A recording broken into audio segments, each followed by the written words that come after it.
too. Knows about the grind. Yeah, bubble grind. Now we have a guy that could probably get in there if you... It's game day. The Edmonton Oilers hit the road once again.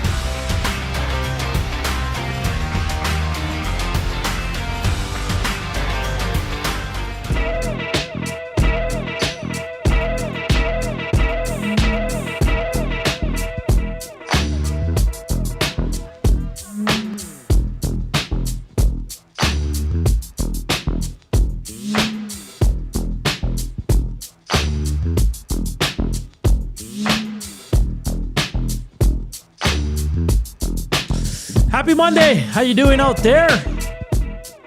Staying warm?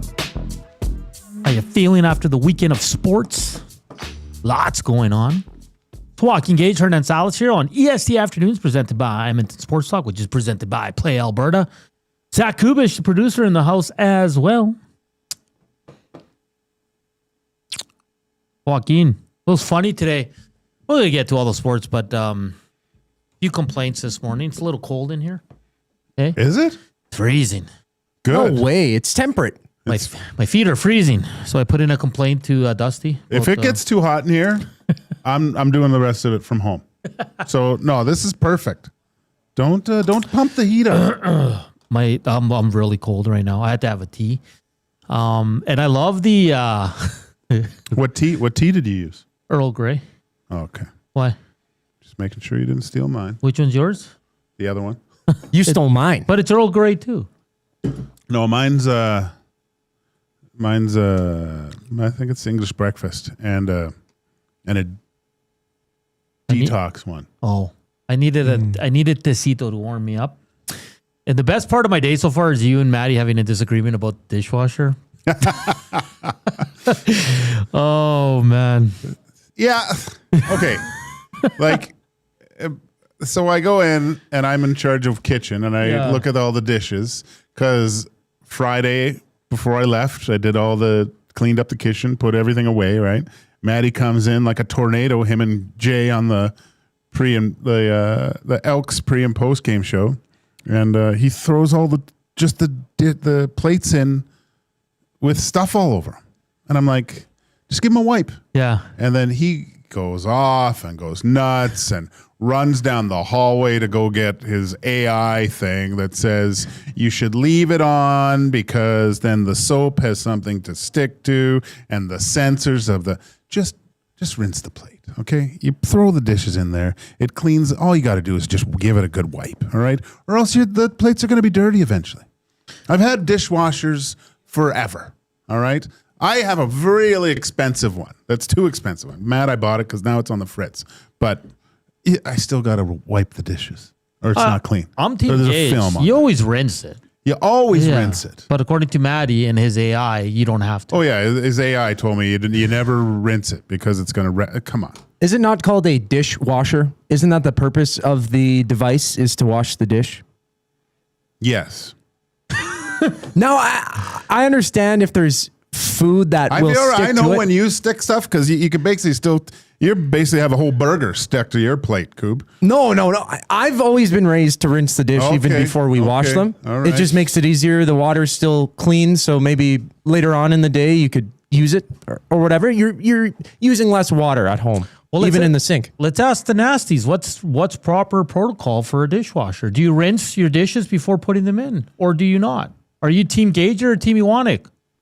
Yeah, I'm Team Gage. Yeah, yeah. Because then, like you don't have to use soap or whatever. You just wipe the crusties off, throw it in there with the soap. It completely, sterilize whatever, gets it all nice and shiny, and you put it. It dries it out, and you put it away. Because I've seen sometimes when you put it in without rinsing, and it comes out and it still has the stuff stuck to it. Yeah, and you have crap in your dishwasher that just keeps getting pushed around out there before the drain cycle. So not one person's agreed with Iwanek yet. Yeah. And they ate spaghetti, did they not? Oh yeah. There was sauce all over those plates. So if it's sauce wiped like them. that. I wiped them off. I wiped them and put them back in. Well, good job, Gager. Yeah, not one. Everybody so far that's texted in says rinse before pre-wash is a must. Yeah. Yeah.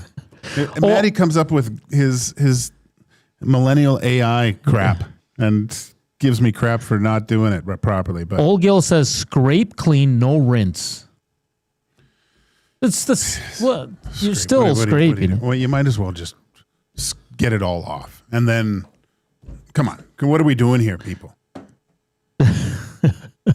I think this is Bronco Next. He says you should rinse. Avocados do not come off in the dishwasher.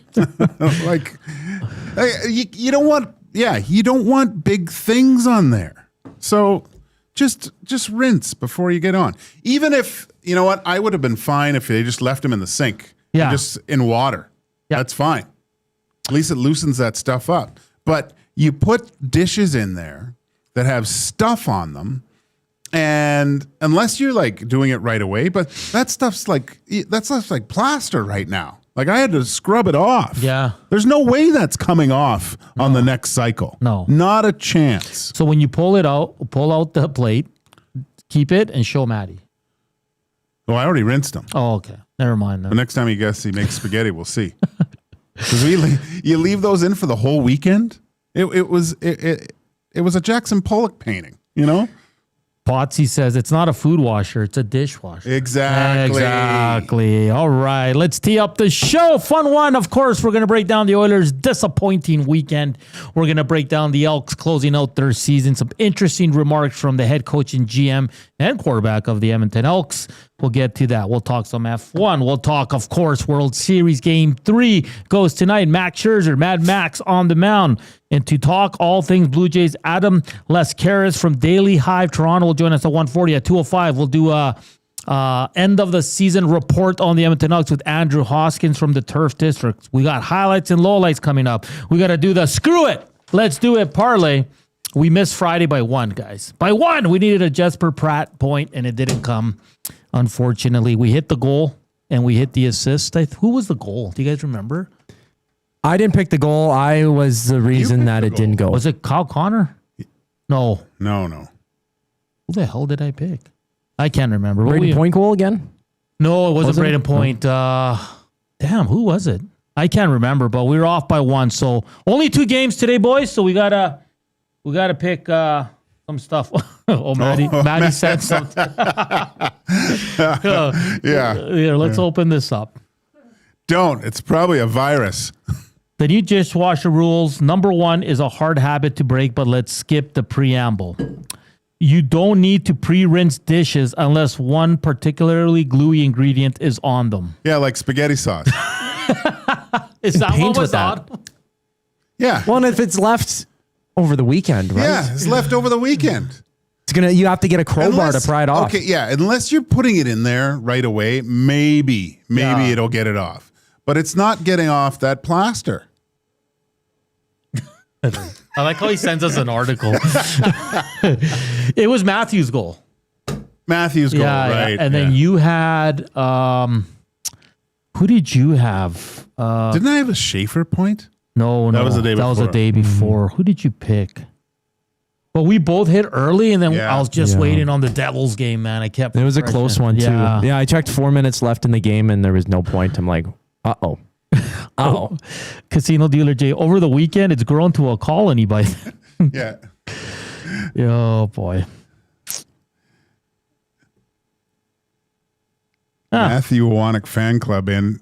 Just a little bit of water is all you need on the dishes, much like Gager after using the bathroom. Jesus. Who put that? I don't know. Well, the Matthew Wannick fan club. That's a new one. Oh, boy. All right, Gager. Do we have to talk with?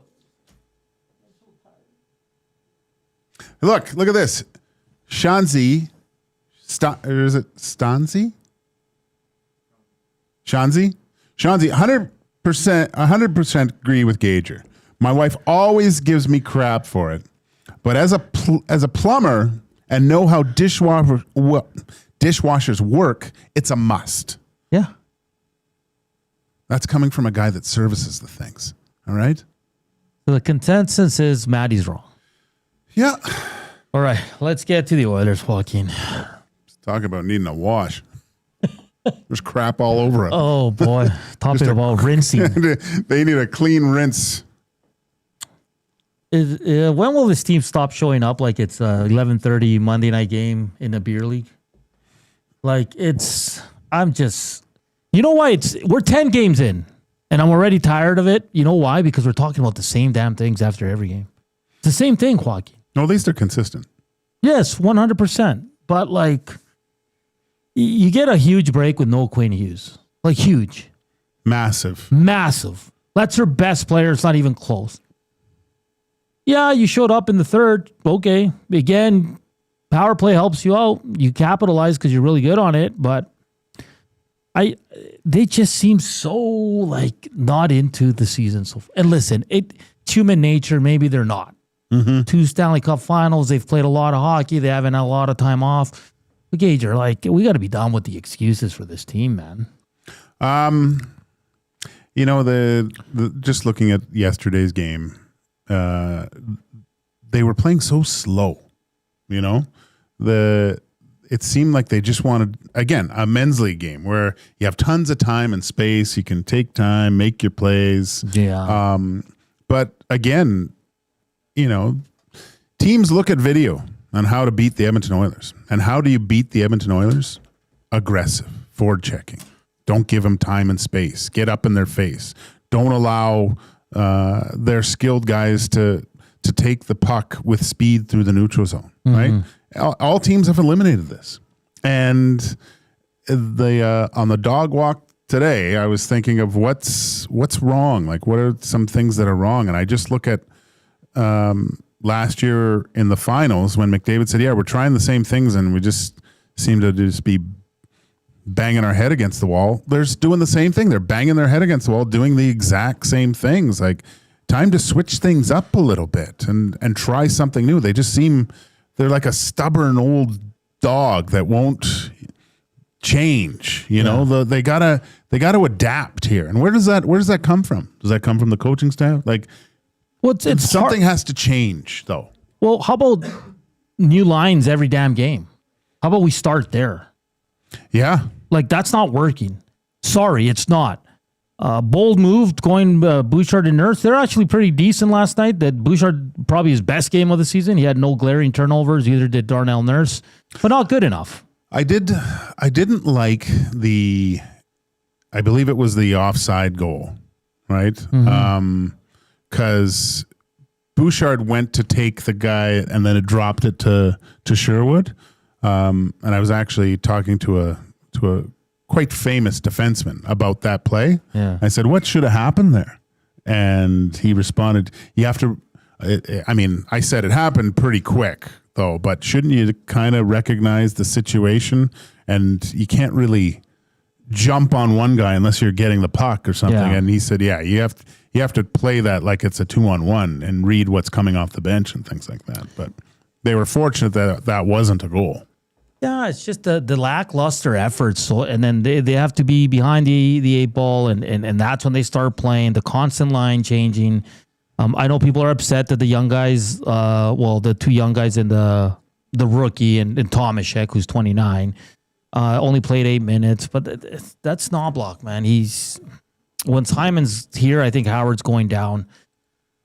Goaltending, I think this weekend, not at its best, both guys, let's be honest. I think Pickard's fallen off quite a bit this year compared to his last 2 seasons. Yeah, I disagree, man. What are you going to do? Yeah. What do you, like... No, it's fair too. His numbers, if you're just going to look at his numbers, yeah, they suck. Yeah. Okay? But when you want... How many big saves did he make against the Canucks? Like, to keep them...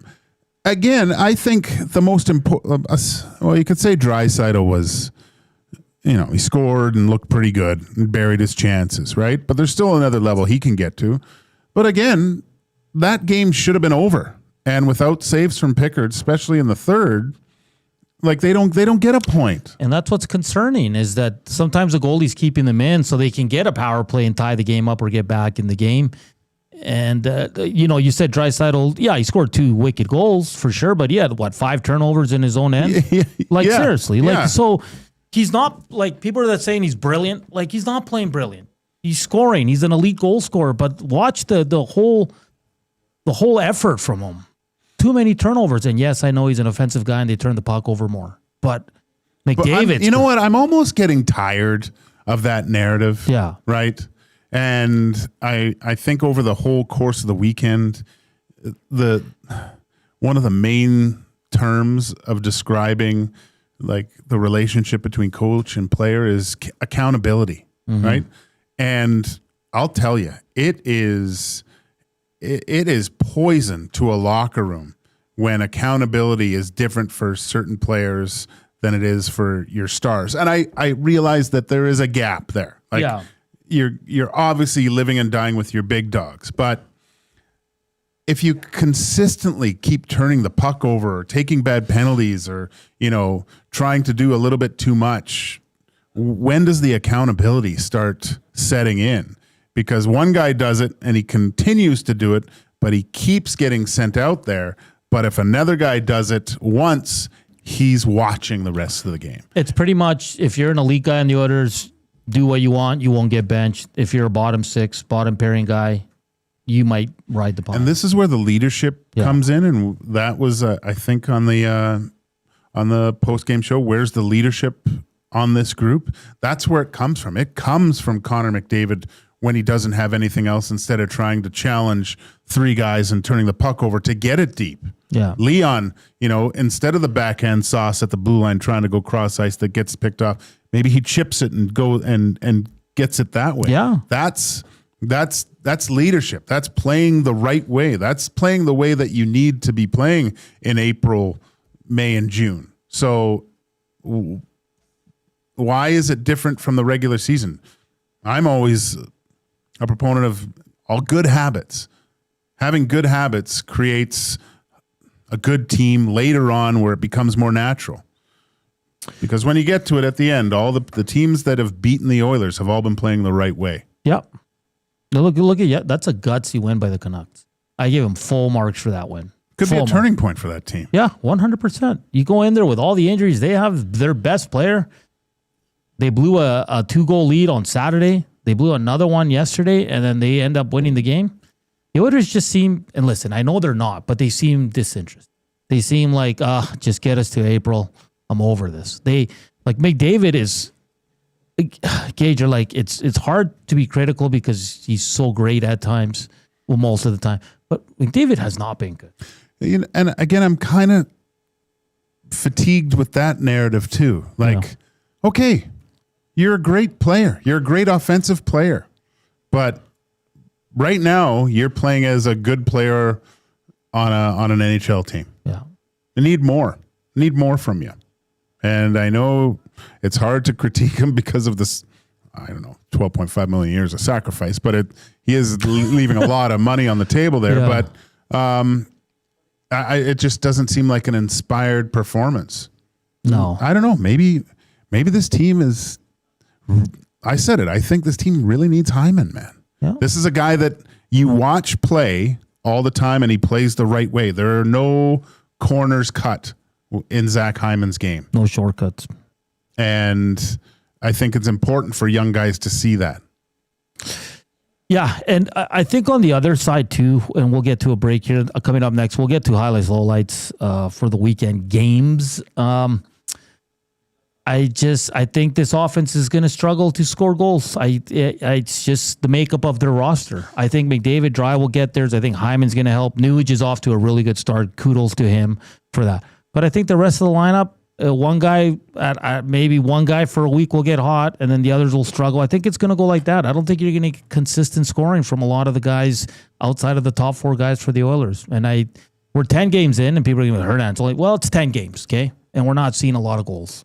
5-on-5. We're not seeing that. And a lot of the big boys for the Oilers are struggling. I'm going to give you some numbers on Ekholm, which it's tough because Ekholm is such a warrior, but he's struggling.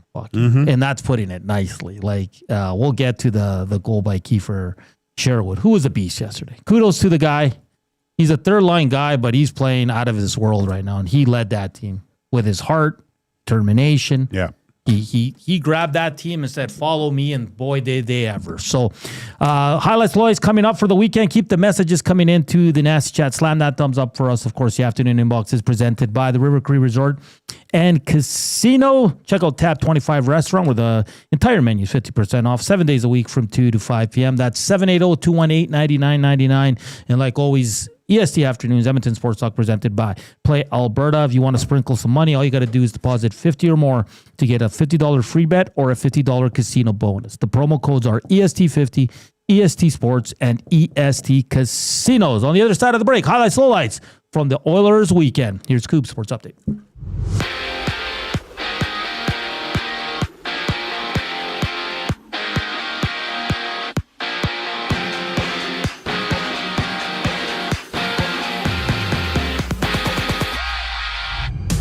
From LA, the Jays and Dodgers meet in Game 3 of the World Series. Max Scherzer to the bump for Toronto. Tyler Glasnow for the Dodgers. First pitch goes at 6 o'clock with the series tied at 1 apiece. In just 2 games in the NHL tonight, the Blues and Penguins face off at 5 o'clock while the Bruins battle the Senators at 5:30. In other news, the Flyers have returned Jet Luchenko to the OHL to play with the Guelph Storm. Luchenko played 4 games with Philly this season, going -3. Monday Night Football, Kansas City faces Washington at 6:15. Commanders 3-4 on the season. Chiefs sitting 4-3 in the early going. Join Lieutenant Eric for the game at Sally's Sports Bar and Lounge at Centre Casino on Fort Road. CFL news, the league has announced that Regina will host the 2027 Grey Cup. The last time Saskatchewan hosted was in 2022 when the Argos defeated the Bombers. On the court, the Raptors take on Victor Wembanyama and the Spurs. Tip-off goes at 6 with 10 other games in the association, including Portland at LA to play the Lakers. Minnesota hosting Denver, and the Thunder challenging Cooper Flagg and the Mavericks. This sports update is brought to you by Windsor Plywood Leduc, locally owned and operated since 1993. They're more than just plywood. They offer everything from doors and flooring to decking, fencing, and custom millwork. Windsor Plywood Leduc. They're the experts you need to know. Highlights, lowlights from the Oilers weekend up next on EST Afternoons. I'm Zachary Kubish, and you're up to date. The Nielsen Show with Lieutenant Eric. A hockey insider today is Bruce Boudreau. I think the first 10 games are always experimental. The GM wants at least 1 or 2 young guys. Let's see what they've got in the first 10 games. After 10 games, you can tell if they're ready or if they're not ready. Or the other thing you can tell is if you've got a couple young guys like the Oilers do, they're not playing the minutes they need to get to develop, then you're going to send them down. The Nielsen Show with Lieutenant Eric. Weekday mornings 6 to 9. Only on Edmonton Sports Talk. Your clear choice for Edmonton sports. Since 1952, William Huff has been the heartbeat of Edmonton's advertising world. From humble beginnings to a citywide powerhouse, we've been the go-to for signage from print to design and installation. Partnering with Edmonton's top sports franchises and major events, we've helped shape the city's global reputation. Our secret? Unmatched customer service, decades of experience, and a passion for excellence we call the William Huff Advantage. Visit us online at williamhuff.com. Honey, where are we going to put all of our summer stuff? In the kids' room. What? Mom, a little help? Need extra space at home? Get it back with Sentinel Storage. Try 4 weeks free. Details at sentinelstorage.ca. Looking for flooring? Paramount Flooring has it all. Sales, service, and expert installation with options for every style and budget. Open 7 days a week. We've got you covered. Quick delivery and in-stock deals. Plus, EST listeners get 10% off. Visit ParamountFlooring.ca today. River Cree Resort and Casino proudly welcomes one of today's hottest country stars, Dallas Smith. Like a man. CCMA award winner, countless chart-topping hits. Dallas Smith, November 1st in the venue. How do you miss me? Yeah. Baby, how do you miss me? Hurry, get your tickets now at rivercreeresort.com. River Cree Resort and Casino. Excitement. Bet on it.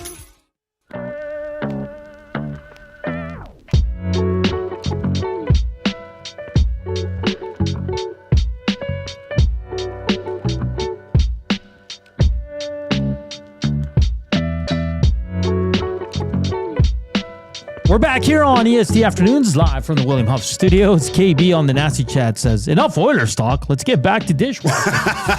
We're going to have a plumbing and heating section on here soon. Oh, boy. We need a dishwasher expert to come in and explain to Iwanek why you need to rinse plates Simple, no, we man. don't. Oh, yeah, we do, actually. Yeah, but just for a wanting. Little lunch and learn. A little lunch and learn. Now, hit us up, Nasty Chat. Slam that thumbs up. We're at about 30. We need 70 more to get to 100, as it is game day for the Toronto Blue Jays. Game 3 from LA. Can't wait for it. 6 o'clock. Oilers back in action tomorrow against the Utah Mammoth, who are on a 7-game heater right now. They're coming in hot. So we'll be all over that game tomorrow as well. Let's get to highlights, lowlights, Joaquin. I want to start in Seattle because there are some mistakes made that just can't continue to happen for this team, okay? I thought all 3 goals were avoidable before they got to the goalie. And, of course, you want your goalie to make a big save. I get that. I get it. Well, there's 2 parts here, okay? There's the stuff that happens right before they take the shot on net, and then there's the whole goaltending, who's another conversation. Koob, if you want to just flip it over. Here's the first goal, Joaquin. Hold on. Let me see if I... Oh, here we go. Yeah, so a bad pinch by Buch. That's what I wanted to point out. Again, not picking, but you're so early in the game, Joaquin. Why are you making that play? Again, it's like... everybody sent that out in the text right after. Like, it was...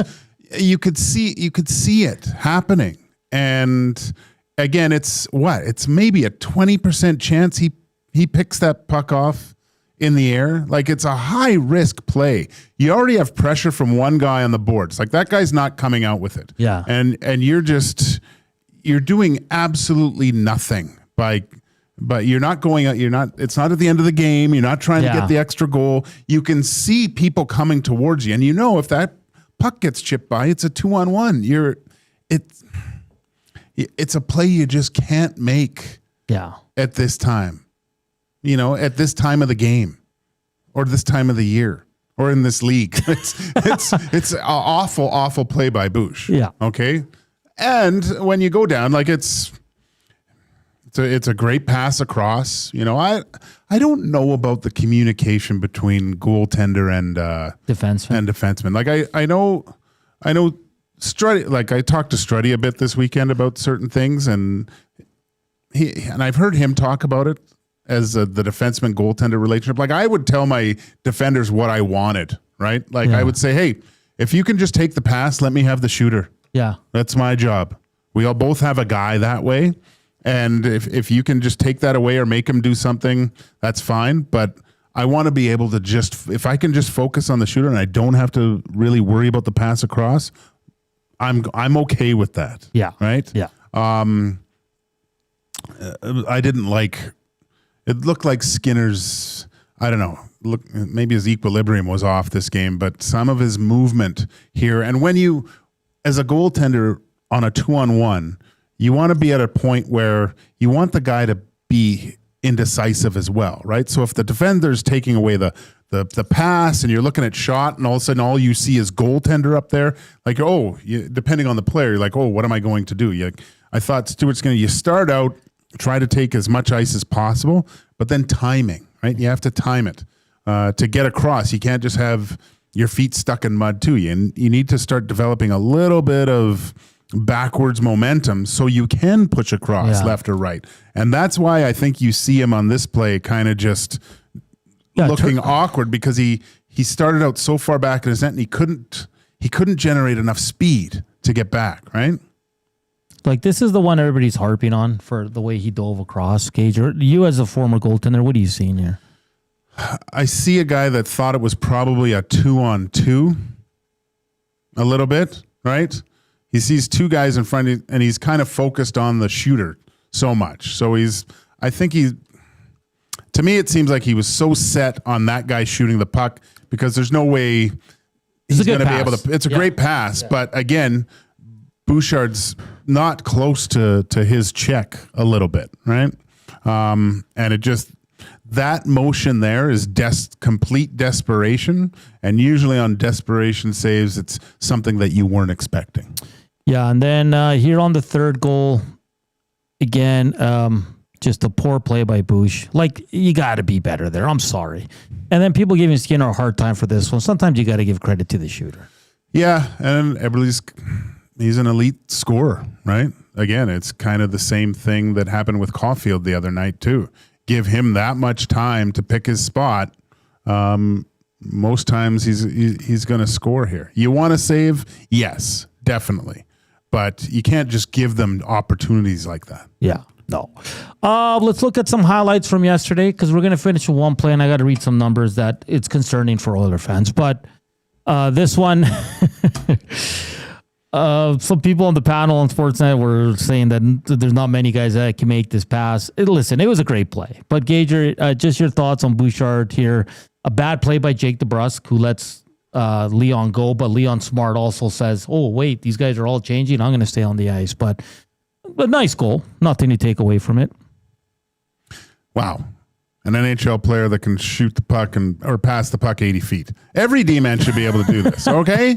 Like, I don't see why everyone got so hot and horny over this. Like, he had time. Leon was there. There wasn't a lot of danger of it getting picked off. If it did, it was at the red line. Yeah. Like, yeah, it's a good pass, but dude, you should be making passes like this. You're paid to do this. I don't know why everyone's so. It's a wide open pass. It's the only danger is right here, right? Yeah, and he almost gets it. There's no danger. Yeah. Like, even if he does get this, it's a hard enough pass where it's very hard to control, and there's support there. So I don't know. I was kind of. I mean, everyone's all over. I think because everyone's over Bouchard so much that they were like, "Oh, good, we can say something nice about the guy finally." Gage is not impressed. Gee, well, come on, man. No, I know. He's got time. He's an elite player. Yeah. Yeah, that's a normal play. Come on, everybody. It's not like he scored from there. And then we're just going to show Jack Roslovic's first goal. Nice little finish. He's been over it for the last couple of games. Okay. So I love this goal. I liked Leon's goal because he finally shot, but I love this play. Like, boom. And why do I like this play? Because it was a quick turnover. Yeah. And you know what happens though after a quick turnover in your own zone? Because if you watch Demko, he thinks it's coming out. And he's like, oh, he's not set, man. You could see him. It caught him completely off guard. Any sort of turnovers like that, and if you can get to the prime scoring area right away, I guarantee in most cases the goalie's set off, he's off guard a little bit. And Roslovic does the right thing. There's no way he's passing that puck. He's rifling that thing. And you got Demko, that in-between area, right? Awesome shot over the blocker. All right, and this is a low light. This is the Kiefer Sherwood goal. Like, I still don't know what Ekholm was doing. I mean, and listen, sometimes you got to give credit to the other player.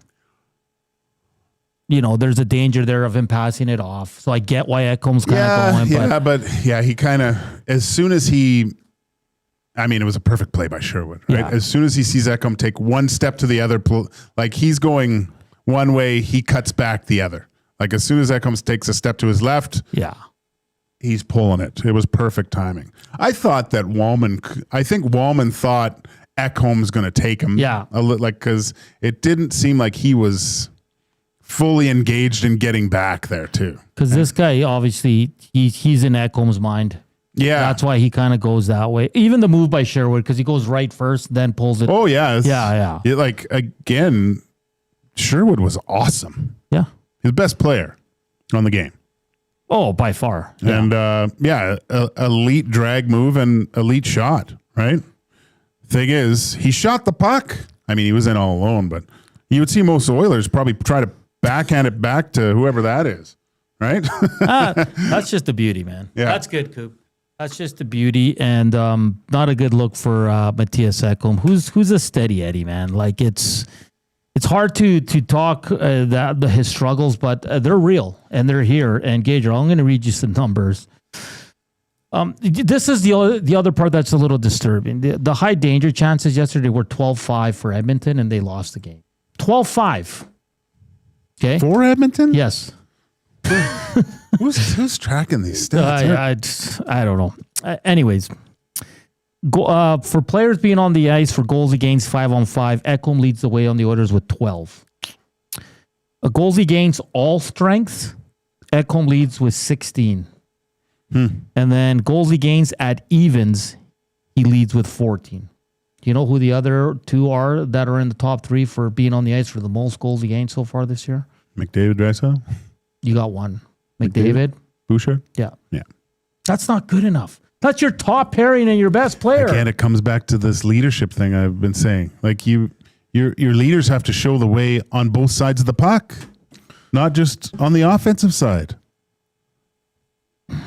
That's a bad sign. Your top pairing and your best player on the ice for the most. No, McDavid's obviously the balance is because he's on for so many goals for. Like he's the only one that's over, right? But Ekholm and Bouchard are struggling. Yesterday saw Bouchard and Nurse. They were pretty good, but they worry us because we've seen them in the last 2 years when they get put together. It's a complete mess. Ekholm and Wallman better, sure. I don't know if these are going to stick, Joaquin. No. I really don't. I don't know if that's the plan here. But if Knoblauch doesn't stop changing the offensive lines and he doesn't find a good mix and doesn't find a way to get Bouchard, Nurse, and Ekholm back to where they need to be for this team to be successful, it's going to be a long year. It is. Plain and simple. And Kiefer Sherwood, hell of a player, man. Yeah. That's a player the Oilers could use. Did you watch his, they had a little thing in between periods. Oh, it wasn't against the Oilers, but it showed his summer workouts and things like that. It was awesome. Like he did look like Rocky.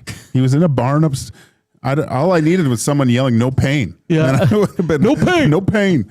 And it would have been awesome. But, good for him, man. He looked great. Yeah. And he was excited about the game.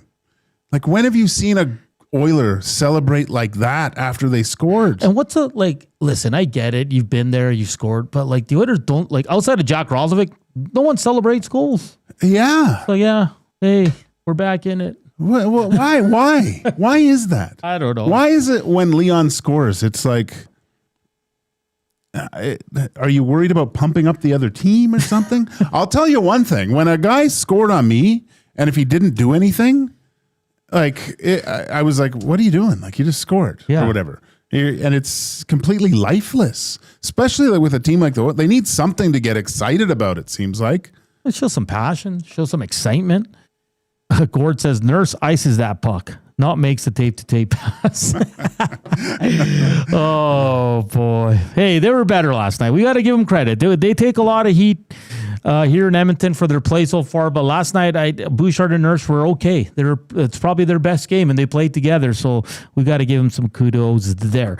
Portions of this hour brought to you by the Canadian Brewhouse. Win big this football season at the CBH. Enter for a trip for two to the Super Bowl, plus weekly prizes, and $1 off Budweiser and Bud Light tankards. Details at thecanadianbrewhouse.com. Blue Jays talk on the other side of the break.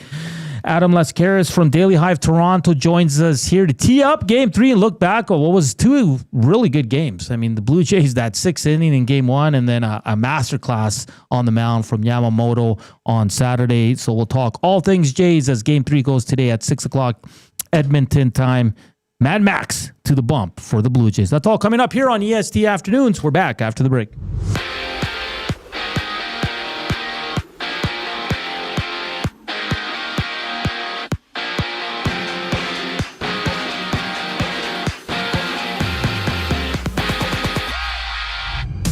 From the City of Angels, the Jays and Dodgers matchup for Game 3 of the Fall Classic. Max Scherzer gets the ball for Toronto with Tyler Glasnow for LA. First pitch at 6 o'clock. With the series tied at 1 apiece. And on the ice, St. Louis takes on Pittsburgh, while Ottawa plays host to Boston. The Blues and Penguins begin the night at 5 o'clock. For the Flyers, Jet Luchenko has been returned to the OHL to play with the Storm. He was drafted 13th overall in 2024, playing 4 games for the Flyers this season. NFL action, it's the Chiefs battling the Commanders in prime time. Kansas is 4-3 on the year. Washington 3-4 so far. Catch the game alongside Lieutenant Eric down at Selly's Sports Bar and Lounge at Century Casino on Fort Road. Kickoff goes at 6:15. Elsewhere, Joe Flacco of the Browns is listed as day-to-day. He has a shoulder injury. CFL News, Regina will host the 2027 Grey Cup they last hosted in 2022 when the Bombers lost to the Argos. And there's 11 games in the association on a 2-game slide. The Raptors hit the court against the Spurs. We also have Boston visiting New Orleans before Memphis faces Golden State. We chat some baseball after the break here on EST Afternoons. I'm Zachary Kubish, and you're up to date. The EST Hangout. The Steelers are still 4-2-0. They're not a bad team by any means. Aaron Rodgers is playing a good game. I'm sorry. I think he's underrated. Sorry. You think Aaron Rodgers is underrated? Is that what you just said? I do. You think Aaron Rodgers is underrated? Yes. Because he went to the New York Jets. He went to the Jets. The EST Hangout, presented by Sentinel Storage. Weekday mornings 9 to 11, only on Edmonton Sports Talk. Your clear choice for Edmonton sports. The temperature may be dropping, but the action's heating up. Play Alberta is offering odds boosts on every Oilers game all season long. This is your chance to score big. And for a limited time only, our listeners get an exclusive $50 free bet when they deposit $50 using EST50. That's code EST50 for an exclusive $50 free bet. Alberta wins with Play Alberta. Must be 18 plus to play. If you gamble, please use your game sense.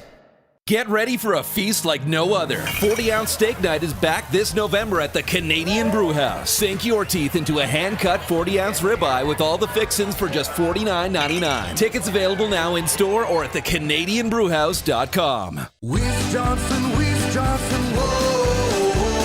Hi, Dennis from Weiss Johnson here, and we're excited to be partnering up with the Nielsen Show and have a special deal exclusive for Nielsen Show listeners. Get 10% off any new Trane furnace, air conditioner, or heat pump installation from now until the end of October. Bundle a furnace with an AC or heat pump and get 25% off the package price. Get your home comfort now for all seasons with Weiss Johnson and Trane. Trane, it's hard to stop a train. Visit wjsportstalk.com today. Looking for quality building materials and friendly advice? Visit us at Windsor Plywood Leduc, family owned and locally run since 1993. From interior materials for doors, flooring, baseboards, and all the finishing touches to all you need for your outdoor projects like cedar lumber for decks and fences, plus all the plywood you'd need. Our full-time on-staff carpenter can help with anything odd-sized or custom, and from domestic hardwoods to exotic selections, we've got you covered. And if we don't have it, we'll track it down for you. Windsor Plywood Leduc. We're the experts you need to know.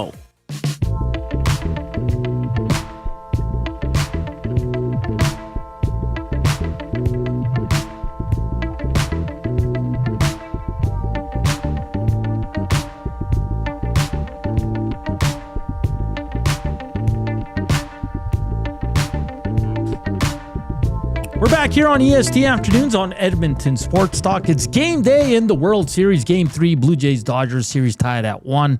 Mad Max goes to the bump for the Toronto Blue Jays. Oilers return to action tomorrow as they host the Utah Mammoth, the red-hot Utah Mammoth. We're all over that game tomorrow with pre- and post-game shows. And, of course, from 6 a.m. to 6 p.m., we got it covered here on EST. Let's talk some Blue Jays. Let's talk some Dodgers. Very excited to welcome into the show Adam Laskaris, and he is brought to you by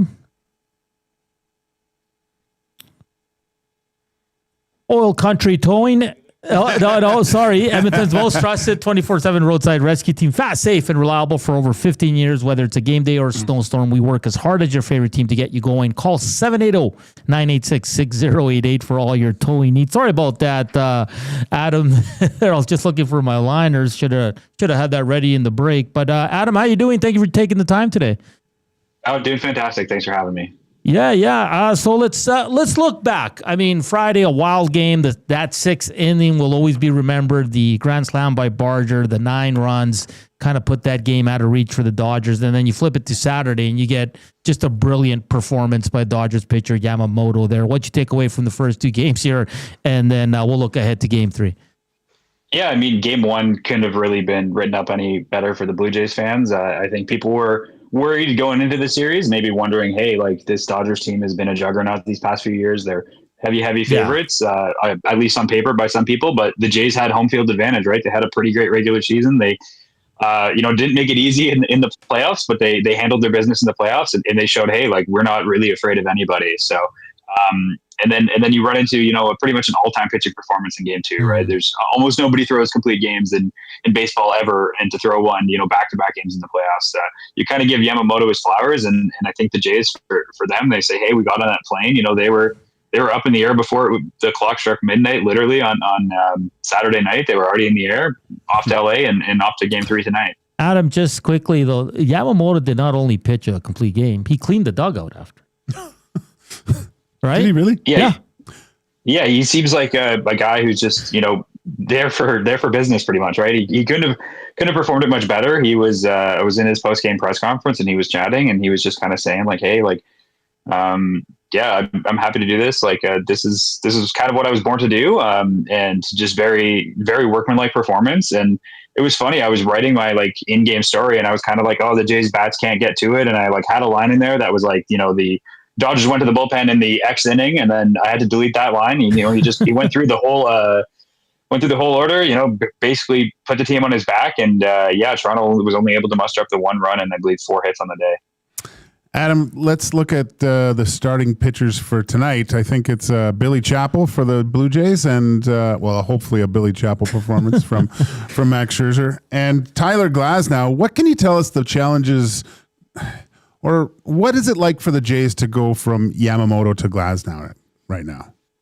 Yeah, I mean, I think the thing is there'd be a lot of teams that would like to have Glasnow just on their team in general, and for the Dodgers, it's almost a luxury where they say, hey, we've got this Glasnow guy who's pitched in high environments. He's been pretty touted his whole career, and then they say, oh yeah, and we got Shohei tomorrow, so no pressure for the Jays. So I think for them, it's just knowing that just the way that the Dodgers have been built and how the best teams in baseball have been built, you're able to kind of have a luxury of really talented arms there. And I think this is a guy who seems like he doesn't really shake under pressure. Scherzer obviously has shown under the playoffs that he doesn't really shake under pressure. So I think it's just a matter of, you're going to hope that you get lucky on 3, 4, 5 pitches, and that'll change the course of the baseball game. It seems like reports are Bo Bichette will return to the lineup for the Toronto Blue Jays. Now, just seeing the stats, like Gage was mentioning, Glasnow, very good stats here. But the Blue Jays took it to a game 1 starter, Blake Snell. What's kind of going to be you want to get to their bullpen quickly here, but does Glasnow have that potential to go 7-8?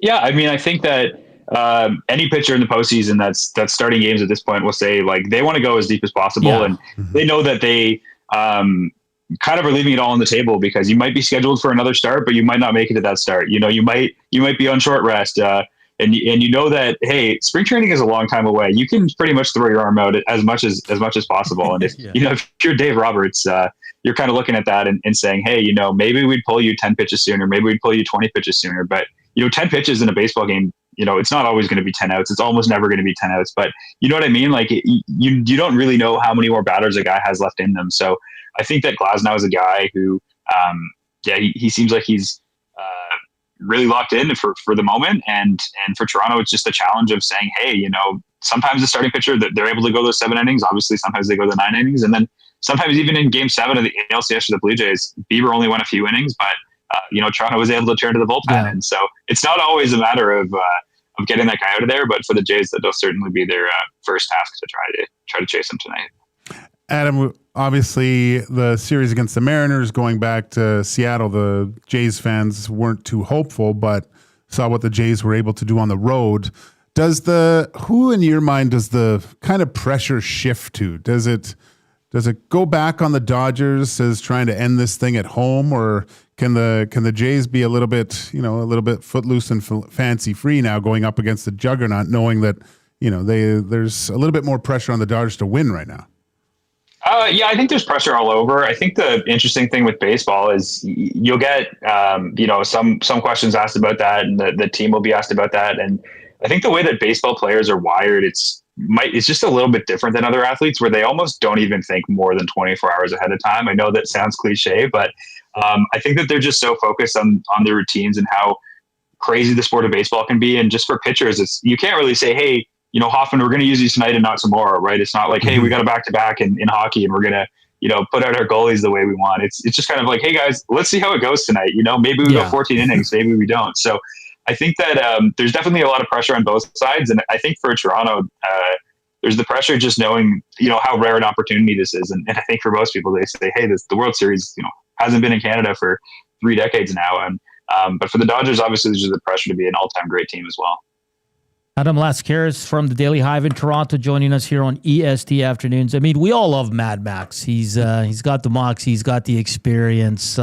He was fired up in his last start. Well, what's a good start for him here? I mean, you'd want him to go get into that 6th, 7th inning, Adam, but realistically, where do you see him kind of going inning-wise tonight? Yeah, I mean, I think for him, the number might just be sort of how many runs he's able to keep off the board, right? Sometimes in playoff games, it feels like you're, hey, oh man, our starter went 3 innings, or starter went, 2 2/3, and then you look at the scoreboard and you say, hey, the score's 1-0, the score's 1-1. Yeah. So I think for him, I think a big thing is just, avoiding the long ball.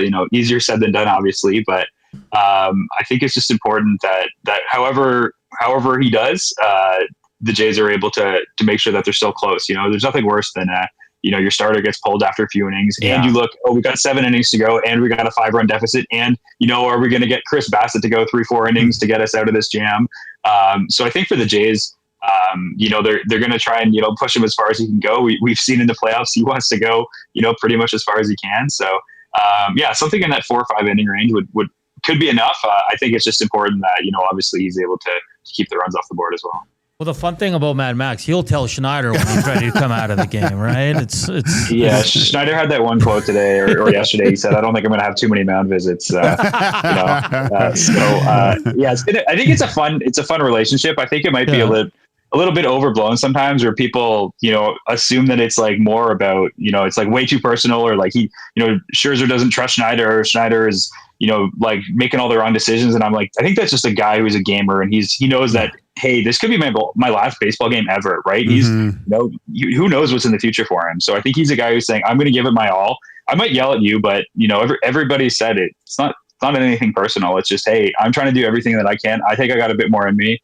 Trust me in this spot. And obviously in his last start, he showed that it was the right move. Adam, you also cover the Toronto Maple Leafs, and they split with the Sabres this weekend. I mean, we had someone on last week from Toronto. It's kind of up and down so far this season. It seems like they're having some issues finding someone to play with Austin Matthews. What do you take away early on from the Toronto Maple Leafs season? Yeah, I mean, they're definitely getting buoyed by the Blue Jays taking up a lot of the media coverage. So they're pushing them further down the sports pages there. But it's been kind of that little, back and forth, not the prettiest start. They're hanging in there a little bit, where you're not necessarily, sounding all the alarms, but they haven't looked, too clean. I know their goal differential is just kind of hovering about even, and that's seen in the NHL. You want to be obviously, higher up in the standings early on and whatnot. But I think for the Leafs, a lot of it has to do with kind of like looking, internally and saying like, hey, how good is our decor? How good are our forward groups? Is this time to, make a trade or, shake things up a little bit? Because I know that obviously they're going to be, pushing for that playoff spot. And they're going to be pushing to try and do something great. But I think that, October, November is really going to be a big testing out period for them to see like, hey, like how much did that Mitch Marner, loss actually affect us? And so far it seems like they're like, okay, but they haven't really been that, contending Stanley Cup, team that they've wanted to be these past few years. So I think that they're definitely probably taking some long looks in the mirror right now. Yeah. Likewise for the team here in Edmonton. Even though they're off to their best start in 3 years, it hasn't been good hockey. Adam, this has been great. Thank you for taking the time to join us. Enjoy the game tonight. Enjoy the Leaf season, and I'm sure we'll chat again. Thanks for having me. All right. Adam Laskaris from Daily Hive Toronto. Always good to have a new guest on the show, and he brought it. That was great. Great breakdown. A little worried today with Max Scherzer, and it seems like Glasnow can go long and his numbers are, I think Maddie read off his stats on the Hangout, and I was like, oh boy. Yeah. But this Blue Jays lineup is different, man. They don't strike out a lot. They make the pitchers work. So if they can get to him early here and get to that bullpen, that'd be ideal. And if Scherzer, I think for me, Gager, if you can go 5-6, that's a bonus. Like, that's amazing. Oh, yeah. Because I don't trust the Blue Jays pen either. They've been so hit and miss. Unless you're having a full bullpen game, I don't trust them. That's true. The afternoon Canucks is presented by the River Cree Resort and Casino. Check out their happy hour, 525 drinks available Sunday to Thursday, and it's from 9 a.m. to 7 p.m. The River Cree inbox, 780-218-9999. And also slam that thumbs up for us. As up next, we're going to talk some Elks. I was down there for Media Day. Oh, how was it? Yeah, it was great. Tommy was there. Reed was there. Saw a bunch of media there. It was interesting, Gager, because Killam said he'd like his quarterback to be Cody Fajardo. Ed Hervey said, yeah, they're going to have to look at everything, talk to his agent, talk to trade, you see what's best for him. Cody Fajardo said it might be best for a change of scenery for Trey. He said that? Yeah, but he goes, like, I'm Trey's biggest fan. Yeah. Like, we're good friends. He goes, but sometimes a change of scenery is what's best for a certain player. Mm-hmm. So, I mean, without saying it, a lot of what we gather was they're probably going to move on. Mm-hmm. You know what I mean? Yeah. That's what we were talking about in the hangout. It's kind of sad because remember December when he signed? Oh, we were pumping it. I was looking forward to it. I think we all thought he needed a chance, to be the man. Do you think 5 games was enough? Yep. Okay. Well, sometimes you got to do something. Mm-hmm. That's 5 opportunities. Yeah, no, fair enough. And he didn't do anything. And it's not like in the previous years he still played. He played when the season was over already, but unfortunately, right? So, but it's just crazy how the way things ended. Wow, it is Monday. You got it. And Cody did say, though, he goes, if I play next year, it'll be here in Edmonton. Oh, okay. So he doesn't even know. He doesn't even know. He knows. Just looking over at the River Cree inbox, 780-218-9999. No shocker, a guy named Poop Stains says, I have a no rinse rule at my place and my son loves it. He has tried to implement it at his mom's, but that's a no-go. So if you're going over to Poop Stains, get ready for a little salmonella and E. coli, I guess. Poop Stains or bring your own plates. Poop Stains doesn't wash his dishes. Absolute shocker. Oh, boy. This one, no name on it, but it says, have the Oilers not learned from losing Holloway? Should they give the skilled players the opportunity to see what they have and not just bury them and give them the 8 to 10 minutes, put them in a position to succeed? But listen, we got to get over Holloway, okay?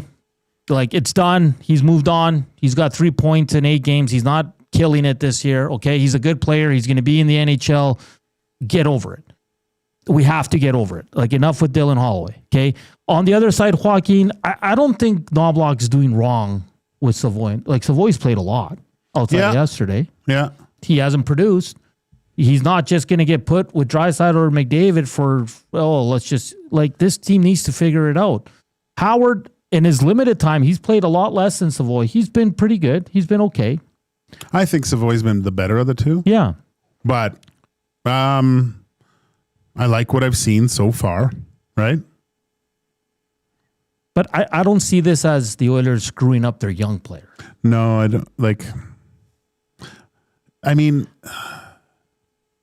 Unfortunately, sometimes when you look at these young players, like these young skilled guys, and I'm going to use some of the elite players, like a Celebrini or a Bedard, right? But they go to bottom feeder teams. So they're going to play all the time. Yeah. You know? A young guy coming into the Edmonton Oilers organization, that's a tough place to be. Or if you're, say, a young guy going into like the Florida Panthers organization, you're looking at a logjam of good, solid NHL players, and even all the way through to the minors. You know, you're clawing tooth and nail to get some regular ice time. So that means your team's in a good position, really, if you don't have to play these guys. And the fact that they're hovering around that 10-minute mark, I think is good. But you don't want to see a consistent 6-7 over the course of 8 to 10 games. That's where it's a little bit detrimental. And they're getting looks with the top guys too. The one thing about Knoblauch that you have to admire is his faith in some of these young guys to play with the top dogs. Like, he's put them with Connor and Leon at certain points. I like coaches like that. A lot of older, I don't want to say older coaches, but coaches with a different mindset they'd never play these guys. They'd have third, fourth line minutes. That's it. Do something. Show me you're capable. They're playing. They've both gotten looks with McDavid and Draisaitl. Started a game on separate lines, but with the big boys. Howard's his first year of pro. He might see some AHL time because the coach really likes him. He even said it a few games ago in the post game how he's really coming around. So Howard and Savoy have been good, but I just playing in them the top 6. The Oilers are not better than what they are now. You know what I mean? It's Hyman's going to come back. He's going to be a lock in the top 6. Mangiapane is probably going to be a lock. Okay. But playing these young guys over and over and over again, it's not the way to success here. Yeah, it works for some teams, like you said, but those are the bottom. Like Celebrini's playing on one of the worst teams. Yeah. They rely on him to be the guy. Yeah. And guys, we should know this. We had the decade of darkness. How many first overall picks? We know this. Rolling all young guys does not work. You'll have exciting moments. You'll have 7-6 games. You'll have 5-point nights. But this is a mature... You'll have real long summers. Yeah, but this is a mature Stanley Cup contending team. They're not playing like it right now, but we know it's there somewhere. I think Savoy and Howard have been fine, and especially the way they've been handled. Everybody's, Phillips out of the lineup again. So Phillips, a bottom 6 guy that's going to be in and out. That's Noah Philp, and he's done nothing wrong either. He's been really good. He scored goals, but Noah Philp is not going to spring the Oilers into the team we all want him to be. Sorry, he's not. He's just a part of the puzzle. YouTube Trev, I will never get over Holloway. Wow. Yeah, he also was drinking beers at 6 o'clock this morning. So. And had 4 hot dogs. Yeah. He's gross. That's all we're saying. I think, and I know people don't like seeing 8 minutes next to their names, but that's what young hockey players go through, unless you're the elites of the elites. I mean, Leon Draisaitl is one of the best players in the NHL, right? Even his first year, he was sent back to junior. Yeah. And then the next year was sent to the minors again for a month before he came back. Yeah. And he wasn't in a top role at that point. We never thought he was going to turn out to be this good. No one did. No one did. A 4-time 50-goal scorer, 100-point guy. Come on. We thought he was going to be really good, not just this good. All right, that does it for hour 1 here on EST Afternoons. Keep those thumbs up coming. We tried to get to 100. We're only at 43, so a little bit slow. I know everybody's a little bit down because the Oilers got beat both times this weekend, and the Elks finished their season with a loss. But on the other side of the break, we're going to recap the Elks 2025 season with Andrew Hoskins. He's from the Turf District. We're going to have a fun conversation about Trey Ford and some key veterans that might be looking over their shoulder this offseason. That's all coming up here on EST Afternoons. We're back after the break. The Reed Wilkins Show with Jay Milne. There's things about the Oilers that are bugging me. There's some players where I'm like, what are they really doing? I'm watching up top. I'm like, okay, Montreal has a 2-on-2. Oh, it's now a 4-on-2. And there's no Oiler hustling to get back. I called them overly observant on defense. Hey, this Montreal team's pretty good. Oh, but they're outnumbering us. Wonder how that happened. Oh, that's my guy. The Reed Wilkins Show with Jay Milne, weekday afternoon, 3 to 6, only on Edmonton Sports Talk, your clear choice for Edmonton sports.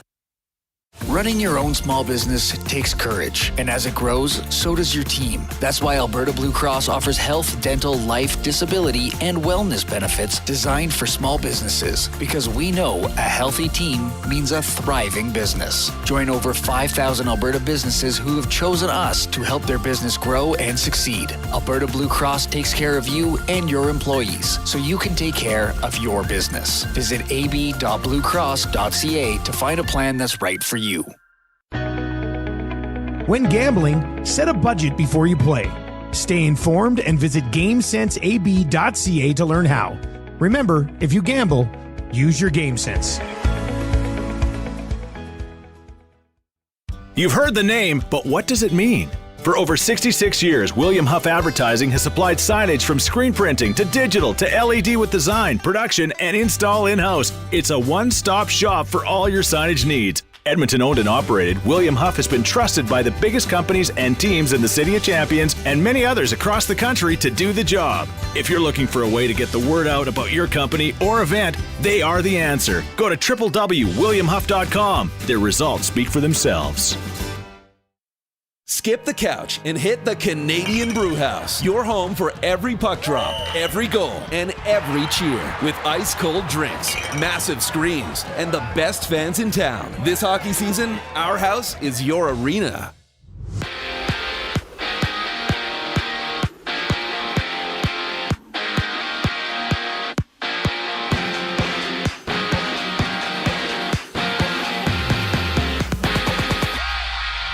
It's a tied series between the Jays and Dodgers as they play Game 3 of the Fall Classic. Max Scherzer, the man for Toronto. Tyler Glasnow on the other side with the first pitch at 6 o'clock. NHL action, the Blues and Penguins dance at 5:30. Pittsburgh 6-2-1 on the season. St. Louis on a 3-game slide. One other game on tap sees Boston facing Ottawa. In football news, the NFL Network has reported that Pittsburgh's Daniel Ekuale tore his ACL last night against Green Bay for the Bengals.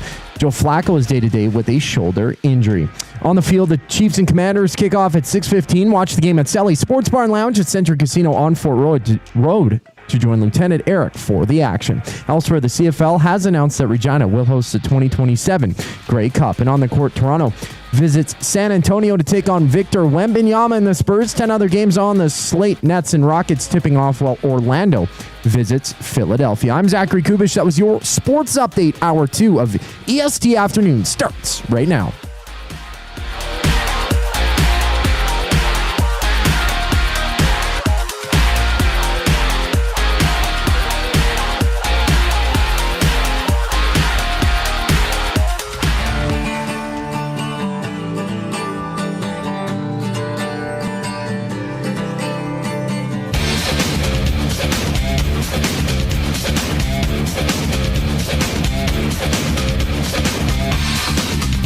Here on EST Afternoons. How you doing on this cold and rainy Monday, Joaquin?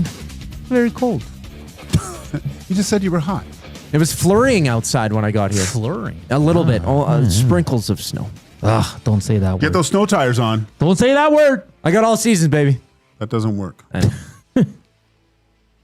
Welcome inside the William Huff Studios. Fun first hour. We talked some Jays with Adam Laskaris from the Daily Hive. We also talked a lot of Oilers. We did highlights, lowlights. We're going to talk some F1. We're going to talk some NFL as well. But right now we're going to talk some CFL, specifically the Edmonton Elks with this guy's harder to book than Prime Minister right now, Andrew Hoskins from the Turf District. He joins us right now on the Old Country Towing video hotline. I had to pay this guy to come on. Really? Yeah. Andrew, how you doing? Wow. I didn't even know that part. I'm excited though. Check's in the mail, buddy. Yeah, that sounds about right. Okay, perfect. Hey, Andrew, you do your Turf District podcast throughout the whole year. You do a great job there with Superfan Mike and Kayla. Big fan of your podcast. But you were there on Saturday for the season-ending media veils. And listen, without saying it, I think they were pretty clear on the future of Trey Ford. What did you take away from that? Yeah, it was pretty clear. Yeah. It's pretty obvious that I think all Cody Fajardo, Coach Mark Killam, and GM Ed Hervey all said he may benefit from a change of scenery. I mean, who knows? And that was pretty clear. Although I personally think it was pretty clear on Friday night when he was in the third bowl and still didn't see the field at all. Like I know that they kind of wanted to win that game and send everybody off on a positive note, and I understand that, but this was a time as well where you've got to see what you have, and they didn't. It was all Cody all the way. So I think that's pretty telling all on its own, but Saturday did make it fairly clear.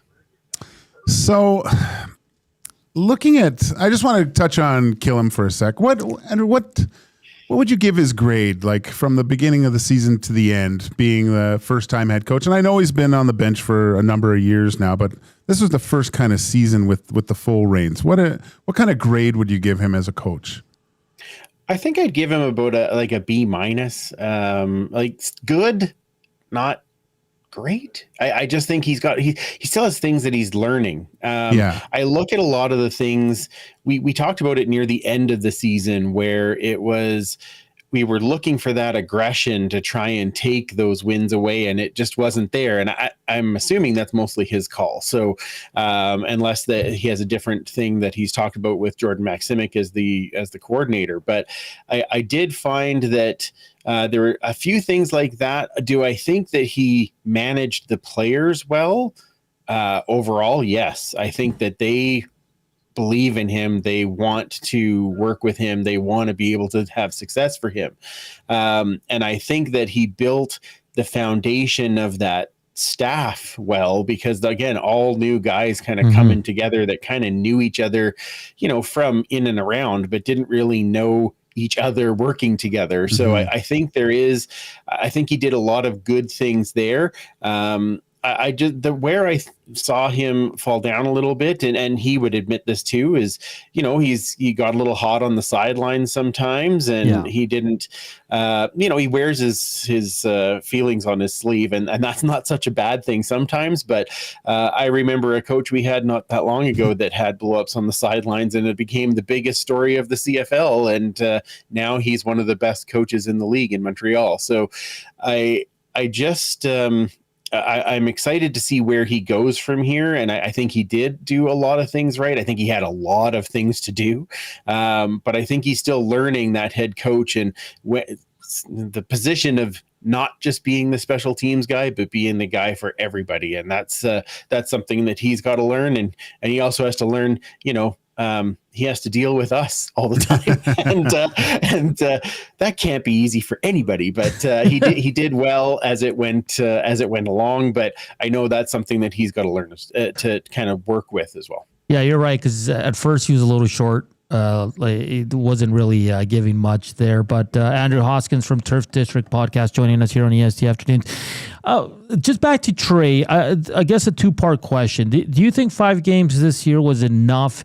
And I found it interesting when Cody said, he goes, I've talked to Trey, and I said, sometimes, you got to wear your heart on your sleeve a little bit more. You got to show, like he goes, that even keel, it's respected and people understand it, but sometimes you need to show your emotions because your teammates can kind of play off that, right? I thought that comment was interesting. What did you make of it? Yeah, I did. And I don't disagree with him in that there is the time to be that leader. And what's funny though is when he first said it, I thought, did you talk to Ricky Ray though? Because he was like the most calm, like same tempered all the time.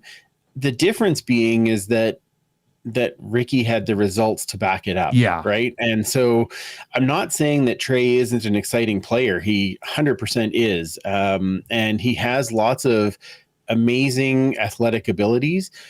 Where I think that some of those things drop though, and where he needs to be able to pick up his guys, is you're in a situation right now where you're going on 5 years of not making the playoffs and making it difficult. And a lot of people, granted, there's a lot of new faces here, don't get me wrong, but there's still a lot of people here who are like, oh, here we go again. Yeah. And they needed somebody to get them out of that. They needed somebody to get them like, hey, no, we can do this. We're going to do this together, and let's make sure that we get there. And I think that part might have been missing a little bit. And then when he's out on the field, yes, there are some brilliant plays. Everyone goes back to that play in Toronto where he ran, whatever it was, 78 yards or something, just in the backfield, and then was able to connect the touchdown. That's great.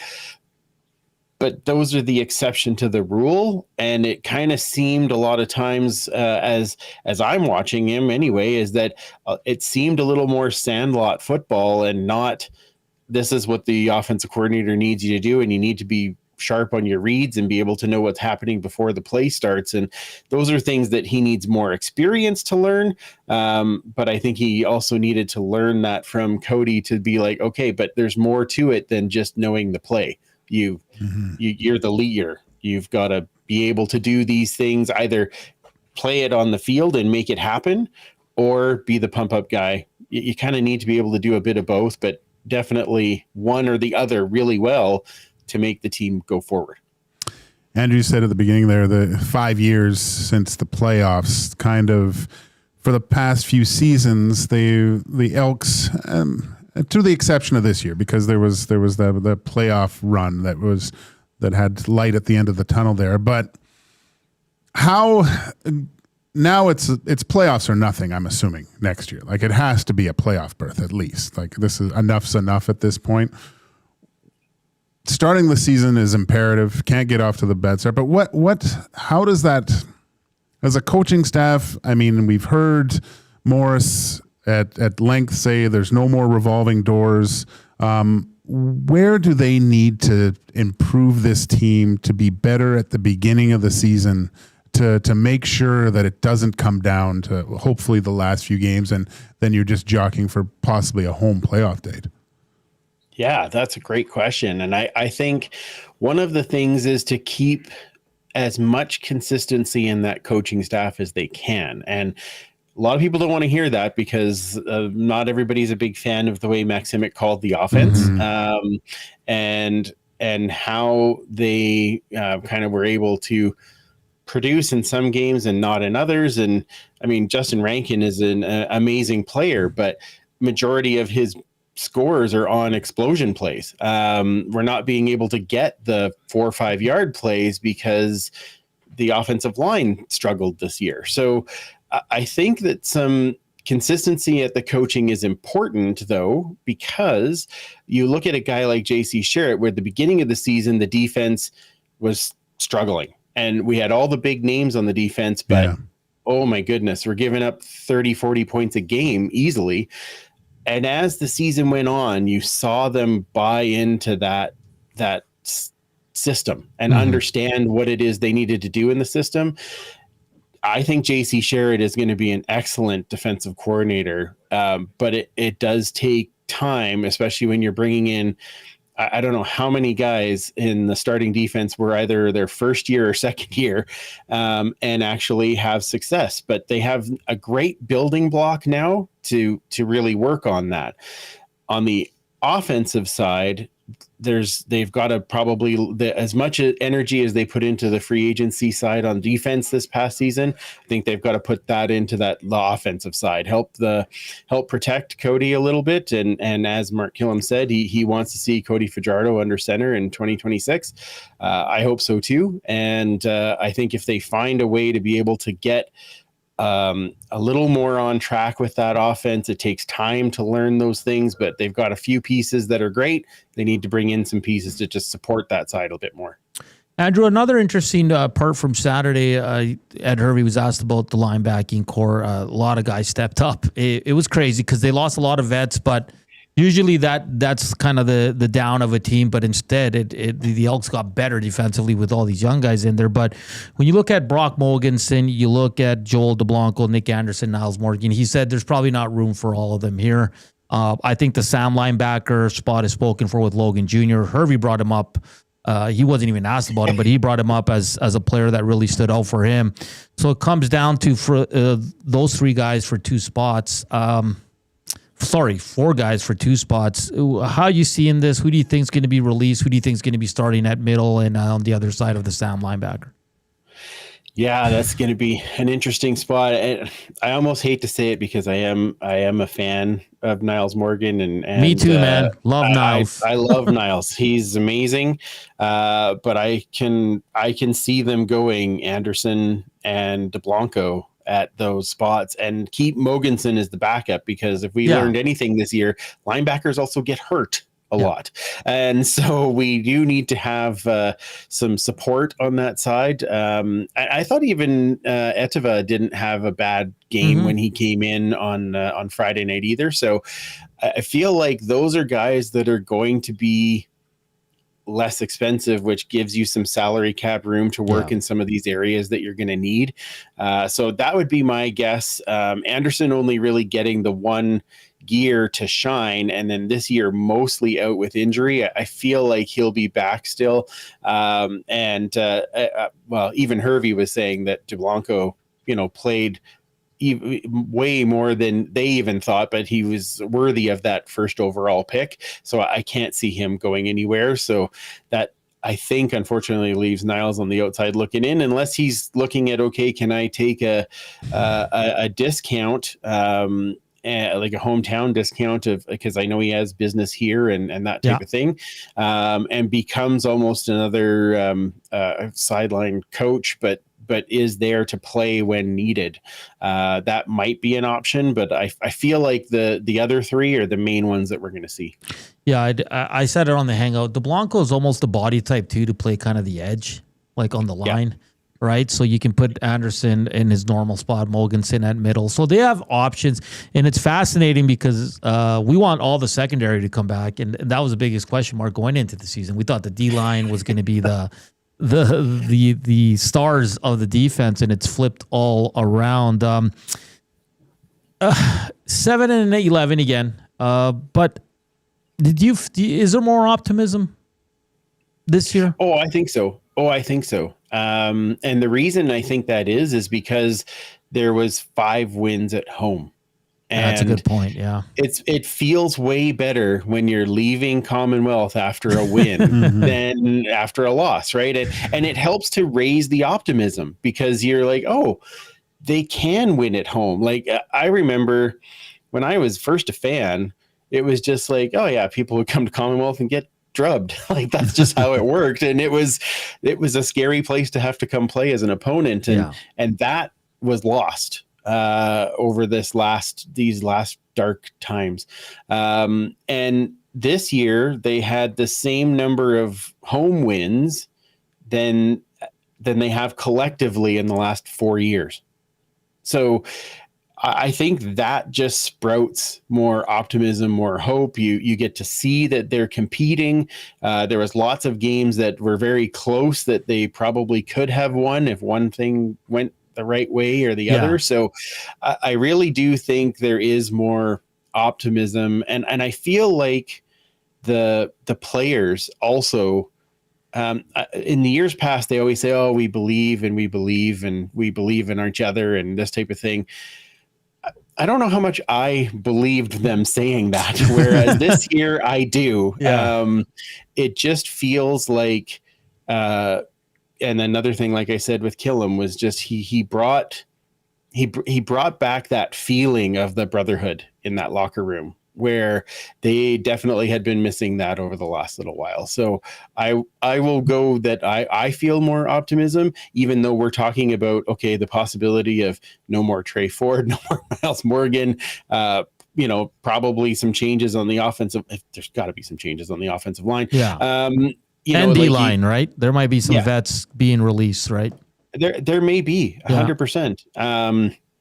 And actually, as you said that, and as you talked about the linebackers, that was one thing that we talked about as a group on Friday night was with the amount of great play that we've been seeing from the linebackers, do we look at maybe going to a 3-4 type of defense and bringing in, other linebackers, but we've got 4 linebackers that are really good and they could be playing off of the edge, like you said, with Joel DeBlanco.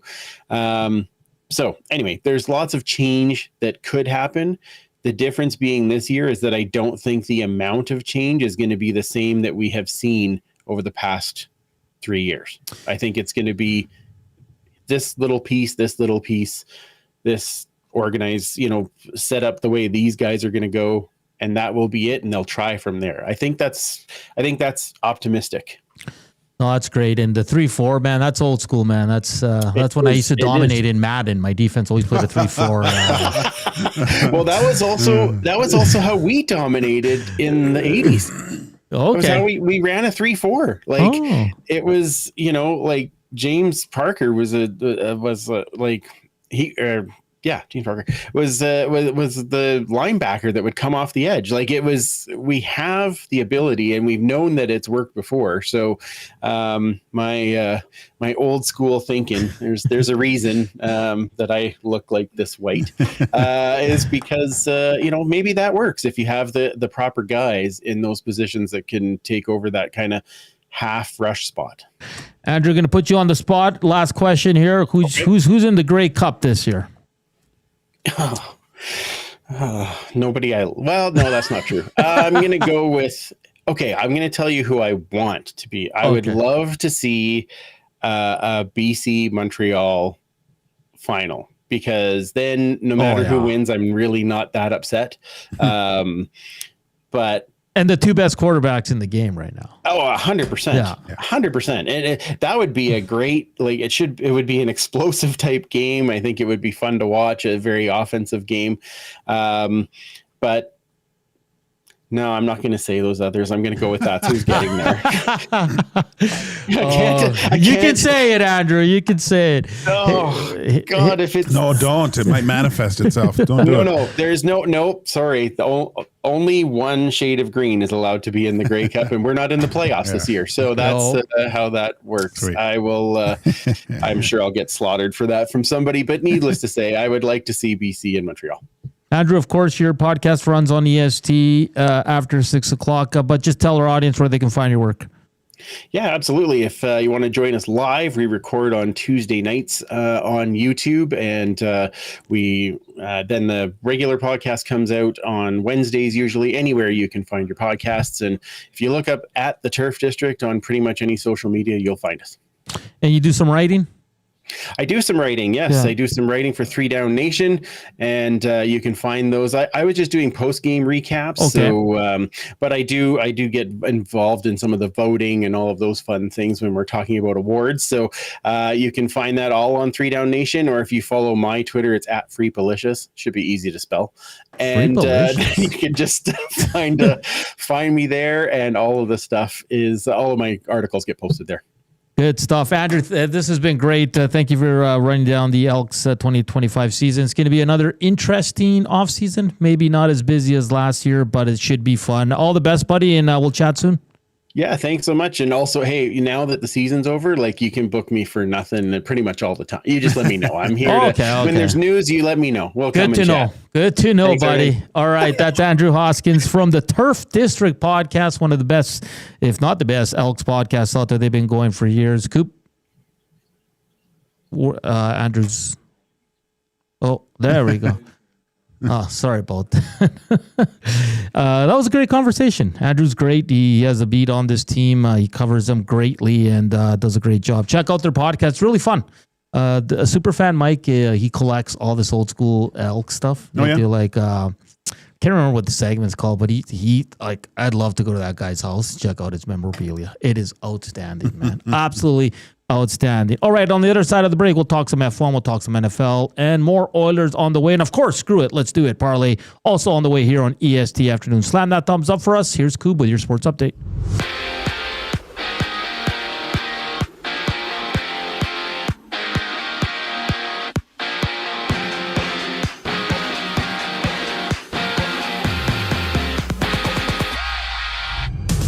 From LA, the Jays and Dodgers meet in Game 3 of the World Series. Max Scherzer to the bump for Toronto. Tyler Glasnow for the Dodgers. First pitch at 6 o'clock. The series tied at 1 apiece. And just 2 games in the NHL tonight. Blues and Penguins face off at 5 o'clock while the Bruins battle the Senators at 5:30. Down south, the Rams have placed Tutu Atwell on injured reserve. Rams also making a trade with the Titans, acquiring Roger McCleary for conditional 5th rounder. LA getting a conditional 6th round pick in the move as well. In other news, the NFL Network has reported that Daniel Ekuale of the Steelers tore his ACL last night against the Packers. Monday Night Football action. Kansas City faces Washington at 6:15. Join Lieutenant Eric for the game at Sally's Sports Bar and Lounge at Century Casino on Fort Road. CFL News, the league announced that Regina will host the Grey Cup in 2027. And on the court, the Raptors take on Victor Wembanyama and the Spurs. Tip-off goes at 6 with 10 other games in the association. This sports update is brought to you by the Edmonton Elks. Join the green and gold and become an Edmonton Elks season seat member today. Check out details for next year's season seats at goelks.com. The show rolls on. After the break, I'm Zachary Kubish, keeping you up to date. The Lock Shop. And you know what? I think it's time for the Flames to win a game. And I think I'm going to take Calgary. They're going to win a game sooner or later. Is Montreal at Edmonton the next night? Yeah, Montreal gets Edmonton tomorrow night. So maybe a bit of a look-ahead spot here for the Habs against the Calgary team. I mean, Montreal is definitely a better team than Calgary, but I understand what you're saying. Like, is Calgary just going to keep losing over and over? They're going to win one of these games. They're feeling it right now. The Lock Shop, weekday mornings at 11, only on Edmonton Sports Talk. Your clear choice for Edmonton sports. When you cater with Royal Pizza, you're getting the same great pizzas, pastas, and salads you love, just bigger and built for a crowd. Perfect for teams, offices, or parties, Royal Pizza's catering brings real value around $10 per person. Delicious, high quality, and easy. If you like their pastas, you'll love their catering pastas even more. Visit royalpizza.ca or contact your local store for exact pricing and details. So come on home, Royal Pizza, still making it great. Canada is ready to party like it's 1993. That's right, the Blue Jays are back in the big one. Create space for your watch party with Sentinel Storage, official storage provider of the Toronto Blue Jays. Try 4 weeks free at sentinelstorage.ca. River Cree Resort and Casino proudly welcomes one of today's hottest country stars, Dallas Smith. Love you like a man. CCMA award winner, countless chart-topping hits. Dallas Smith, November 1st in the venue. How do you miss me? Yeah. Baby, how do you miss me? Hurry, get your tickets now at rivercreeresort.com. River Cree Resort and Casino. Excitement. Bet on it. Running your own small business takes courage, and as it grows, so does your team. That's why Alberta Blue Cross offers health, dental, life, disability, and wellness benefits designed for small businesses. Because we know a healthy team means a thriving business. Join over 5,000 Alberta businesses who have chosen us to help their business grow and succeed. Alberta Blue Cross takes care of you and your employees, so you can take care of your business. Visit ab.bluecross.ca to find a plan that's right for you.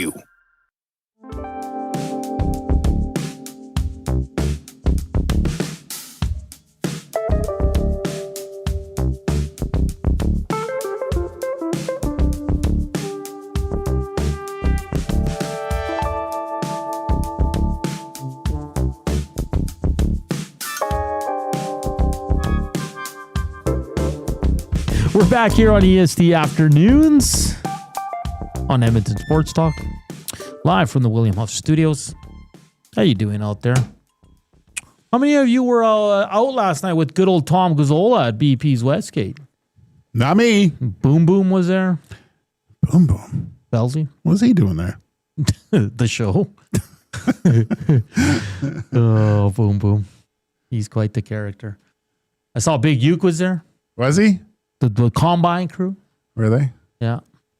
It was Curtis's birthday. So really? Things probably got a little wild after the post-game show. Yeah. And Tommy had the day off today. Oh, right. And he hasn't chimed in on any of the shows, so you know he's still sleeping. Yeah, he's hurting. Or maybe he's just sleeping at BP's in the booth. Someone, if they're down at BP's, do you want to nudge Tommy, see if he's still breathing? No clue on the nasty chest says Oilers don't deserve a cup. They're just not good enough. I don't need that kind of negativity today. No, he's not lying. No, I said it on the hangout. This is not their year. There'll be a playoff team. We'll have some playoff games and some rounds, and we'll have some good times. I think next year's the year. Well, you never know, man. Exactly. It's too early. None of us know anything. Yeah. Why are we here? If you look at a lot of the other top teams that you would consider to be, they're not. Tampa struggling. Yeah. Florida struggling. Look at the standings right now. I think Chicago's in a playoff spot. Yeah. Minnesota struggling. Minnesota, who I thought that doesn't look good. They lost to San Jose. Yeah. The Celebrini kid's unreal right now. Yeah, he's really good. You said he'd be better than Bedard. You might be on to something. When are people going to start listening to me? It's two smartest hockey guys right now. Of course he is. All I needed to see him, it was one time. And he was playing against both Connor and Leon last year here. And he was great on the defensive side of the puck. Bedard is having a good season. He's got 3 goals. I know. But Frankie Nazar. Yeah, that's his team. It's not Bedard's team. It's Frankie Nazar's team. Hey, NFL was absolutely a snooze fest yesterday. Holy. Was it even on? I didn't even know. Hey, the Jets won. Did they? Yeah. Oh my gosh. Yeah. Honestly, I was out getting groceries and stuff. I'm glad I didn't watch the Niners game because I was reading all the Niners media. I was like, I didn't miss anything. But tonight might be okay. Yeah, I mean the Chiefs are finding their groove. The chefs, as they usually do. Yeah. The Packers. I mean, those Steelers uniforms were atrocious. Did you see them? I saw them today. They looked like bumblebees. Yeah, it was terrible. That's probably the worst uniform I've ever seen. I like mustard. I like mustard too. Do you think as a single, like, standalone jersey, though, if a fan picked that up and wore it, it would look decent? That's a good question. Like, I don't because know. sometimes jerseys look better off the field, but they're meant for on the field. And a close-up of it, my buddy, I was sitting and watching the game with him, he pointed it out and he said, yeah, those jerseys are atrocious. I'm like, well, let me take a look here. They kind of were reminiscent of the Pittsburgh Penguins jerseys in 2016-17, their stadium series a little bit. Kind of had the cropped shoulder accents and stuff like that, but there's way too much yellow. Like when they panned out, my eyes were almost burning. Coob, if I don't see you in one of those jerseys in the next year, I'm going to be very disappointed. Well, you could buy me one. I'd wear it. No. I'd never buy a Steelers jersey, I don't think. You have to wait till it shows up at fined 12 years from now. F1, Lando wins the Mexican GP. He was awesome. Liam Lawson almost killed a few. Yeah. I don't know what they were doing. Max was awesome. Almost like it was P3. Yeah, but I don't know if that, I don't know why they pulled that virtual safety car too, because there was no need, and it ruined that last two laps. And and when it would have been a great battle between him and Leclerc. I'm Team Ollie. What a race by Behrman. He was great. He was great. That's good to see some young guys that are like, I'm upset with Colapinto. Not upset, but disappointed, I guess. Yeah. I was hoping that he was but he's not gonna have a seat. But that car's terrible. Look at Gasly, man. Oh, I know. Yeah. I know. But for the first time in 3 weeks, I wasn't on the podium for our fantasy league. Really? I had a horrible weekend. I was terrible too. Horrible. Yeah. Well, I'm waiting for the new regulations to come into this point. Start using your wild cards. Well, we got a sprint in a couple weeks, so in Brazil. So try to gain some points back there. But I don't know. I think Max is going to reel them both in now. He's so calm and cool. Like it's Lando's Piastri. I don't know what's happened there. He's fallen off. The pressure, and I think the lack of support from his own team really hurts him. Obviously he'll be with McLaren next year, and there's still a chance he wins. If he puts it together, I think if it came down to it, he has a better chance. If Max gets really close here and it gets down to it, I think Oscar is better against Max than Lando is. Yeah. It's gonna be interesting. The next race is 2 weeks from now. Yeah. And where are they heading? Brazil. So Brazil. Perfect. Then back to Vegas. That's good because the times work for us. We don't have to be up at 5 a.m. watching. I like getting up early. Do you? Yes. Interesting. I was gonna bring up NASCAR, but no one wants to hear it. All I will say is amazing. Amazing. My boy William Byron's in the championship for the finals is next week. I can't wait. It's just hitting different. Coop, you want to get into NASCAR? I have a lot of other sports that are really in line in front of NASCAR. Isn't it turn left? Well, I'm enjoying the baseball playoffs. Okay. Before then, everyone is. Where's too big in the where baseball. else do you go? The NBA. Do you? Oh, yeah. As well. Just the major four sports, and then getting back into my UFC roots there as well. Tom Getting Aspinall back into had your a big, karate. Yeah, my karate. It's got unagi. It's American Beer Day today. What's your favorite American beer? Have you ever had one? Yeah, of course. Busch Light. Samuel Adams.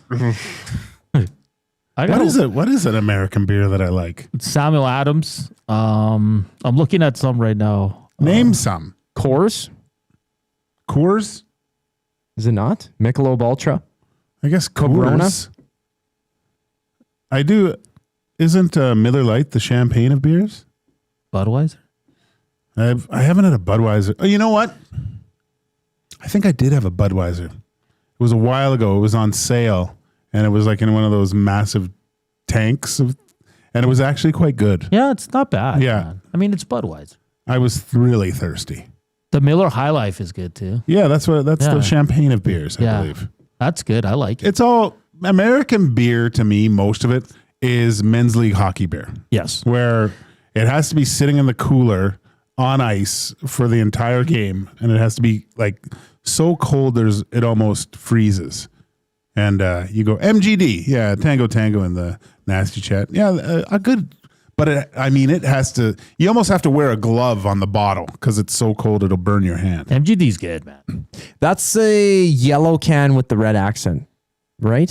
Is that what I'm thinking of? No, it's black. Oh, it's black? It's like a clear bottle. It's clear bottle. Black label. Yeah. Yeah. And you know what? I know else. it's not, but it's probably like PBR. Pabst Blue Ribbon. Yeah, that's a good beer. That's a good beer. It's cheap too. Very cheap. Yeah. I like it because I can hold it in my hand. My hands are quite big. You can't even see it. This one I've never heard of, but I just Googled it. Sierra Nevada. Yeah, I think that's one of those. I mean, you can't go wrong with a Colt 45.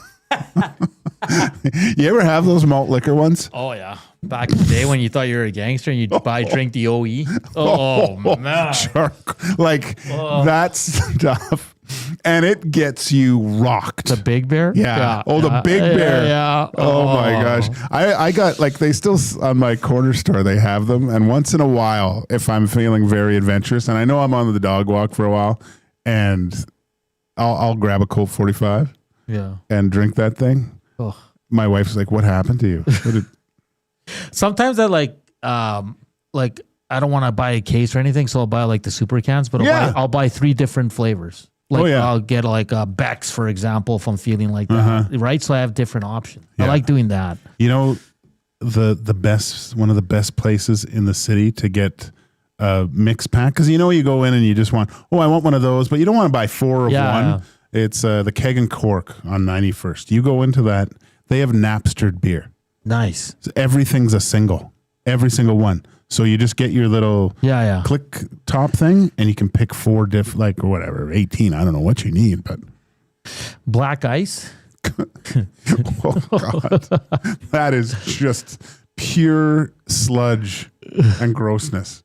But I'll drink it once in a while. I like the blue Keystones. Keystone's good. Yeah. Brewhouse. Okay. Yeah. Olympia. You ever those? I've had Olympia. Yeah. They're really cheap, but they're good, man. Beer's beer, man.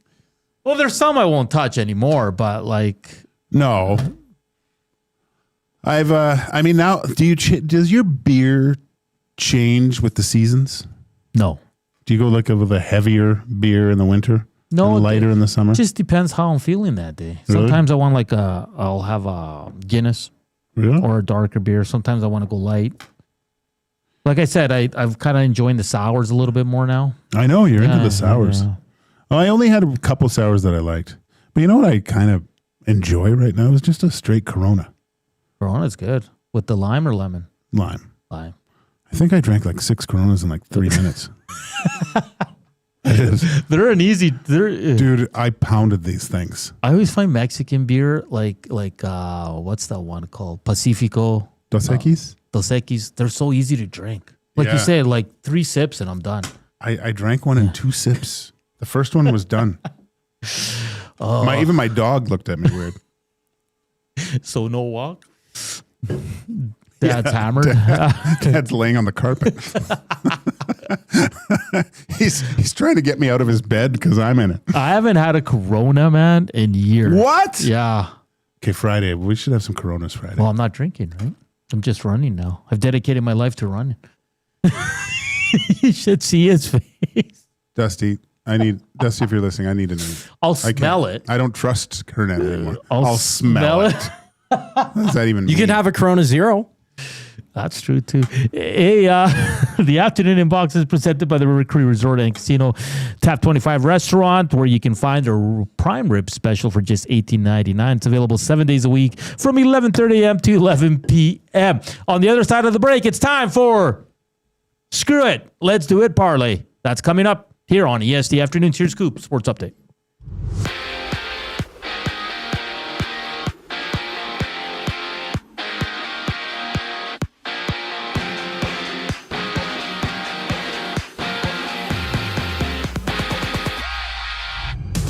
From the City of Angels, the Jays and Dodgers matchup in Game 3 of the World Series. Max Scherzer gets the ball for Toronto. Tyler Glasnow for LA. First pitch goes at 6 with the series tied at 1 aside. For the Dodgers, Mookie Betts has won the Roberto Clemente Award, which recognizes a major leaguer who represents the sport through character and community involvement. On the ice, St. Louis takes on Pittsburgh, while Ottawa hosts Boston. The Blues and Penguins begin the night at 5 o'clock. NFL action, the Chiefs battle the Commanders in prime time. Catch the action alongside Lieutenant Eric down at Selly Sports Bar and Lounge at Century Casino on Fort Road. Kickoff goes at 6:15. Around the league, 2-2 Atwell of the Rams has been placed on the injured reserve with a hamstring injury. Plus, LA has made a trade with the Titans, getting Roger McCleary for a conditional 5th rounder. LA also receiving a conditional 6th round pick in the move. And there's 11 games in the association. On a 2-game slide, it's the Raptors hitting the court against the Spurs. On the other side of the break, we have the Screw It, Let's Do It NHL Parlay. I'm Zachary Kubish, and you're up to date. Wing showdown time at the Canadian Brewhouse. Creamy street corn goes head-to-head with Mexican chili lime. 2 bold flavors battling for your taste buds. Grab them anytime, or just 69 cents every Wing Wednesday. The Canadian Brewhouse. Our house is your house. You've heard the name, but what does it mean? For over 66 years, William Huff Advertising has supplied signage from screen printing to digital to LED with design, production, and install in-house. It's a one-stop shop for all your signage needs. Edmonton owned and operated, William Huff has been trusted by the biggest companies and teams in the City of Champions and many others across the country to do the job. If you're looking for a way to get the word out about your company or event, they are the answer. Go to www.williamhuff.com. Their results speak for themselves. The temperature may be dropping, but the action's heating up. Play Alberta is offering odds boosts on every Oilers game all season long. This is your chance to score big. And for a limited time only, our listeners get an exclusive $50 free bet when they deposit $50 using EST50. That's code EST50 for an exclusive $50 free bet. Alberta wins with Play Alberta. Must be 18 plus to play. If you gamble, please use your game sense. River Cree Resort and Casino proudly welcomes one of today's hottest country stars, Dallas Smith. CCMA award winner, countless chart-topping hits. Dallas Smith, November 1st in the venue. How do you miss me? Baby, how do you miss me? Hurry, get your tickets now at rivercreeresort.com. River Cree Resort and Casino. Excitement. Bet on it.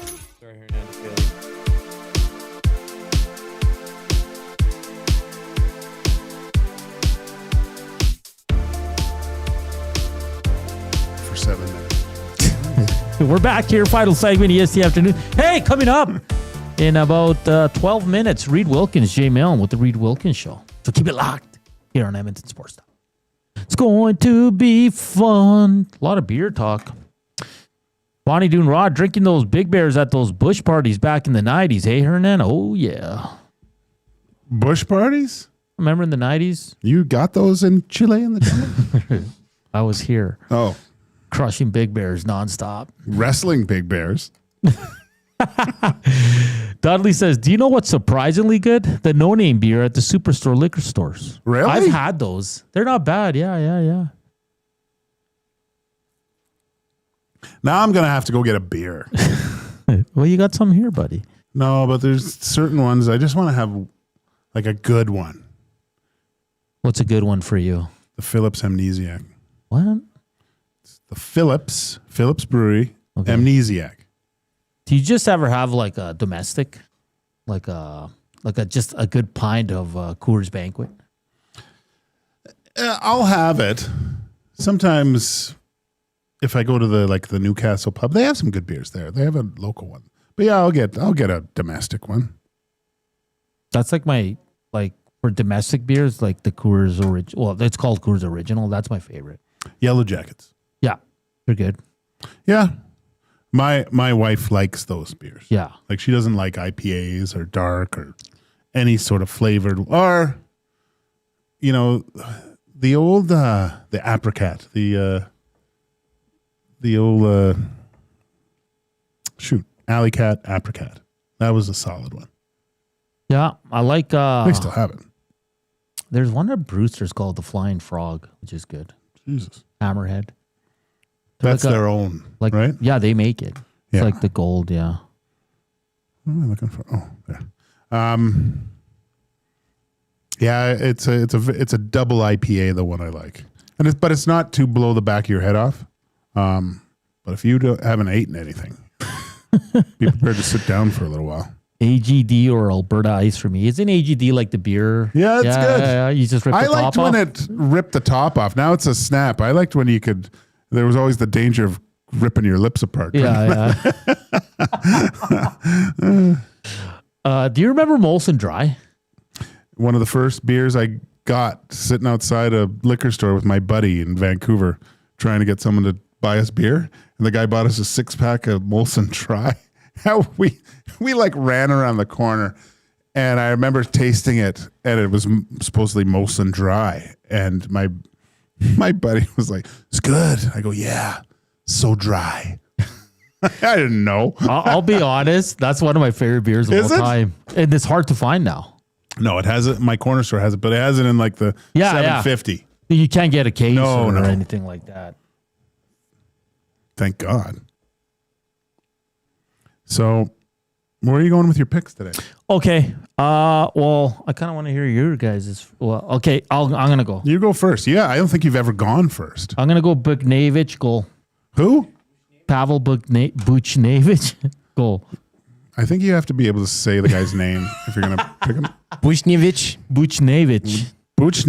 goal. What's his stats this year? That doesn't matter, bro. Okay, it doesn't matter. Future Oiler. Right now, I'll tell you right now. Hold on. He's got 6 points, so he's not having a good year.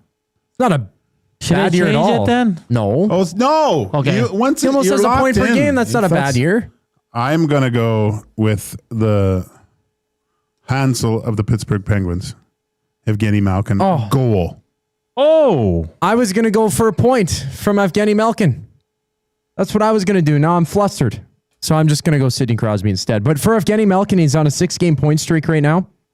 He has 2 goals, 12 assists so far through 10 games. And against the Blues, in 24 games, he has 23 points. 9 goals. So what is Koo picking? Sidney Crosby point. They're going to connect on the power play. Let's hope so. So this is Pavel what Buchnevich. So this is what we have for the screw it, let's do it parlay. Buchnevich point. we all picked from the same game. Yeah, well, we only have to watch one then. It's great. Malkin goal. Yeah. And a Crosby point. Yeah. Who's riding with us? Everybody ropes. Crickets. Everybody rides. Crickets. Broncos country. Crickets. Let's ride. Loved Molson Dry. Still around from Mikey. AGD was great. Loved the top. Made a great spittoon back when I chewed. I'm definitely not a... now that I'm older, I can't stomach too many beers, Joaquin. That's the problem. Because I've seen you. You can stomach a lot of beers. You just regret it later. No, it's wine.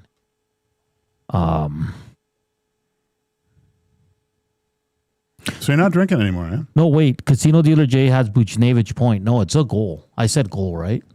No, you said point. I said goal. Oh, 2 goals then. Good. Just go. That'll work. Over a point and a half. Should I change it to a No, point? let's do it. You said it. You can't. Let's make a thing here. Once you say it, you're done. You're locked in.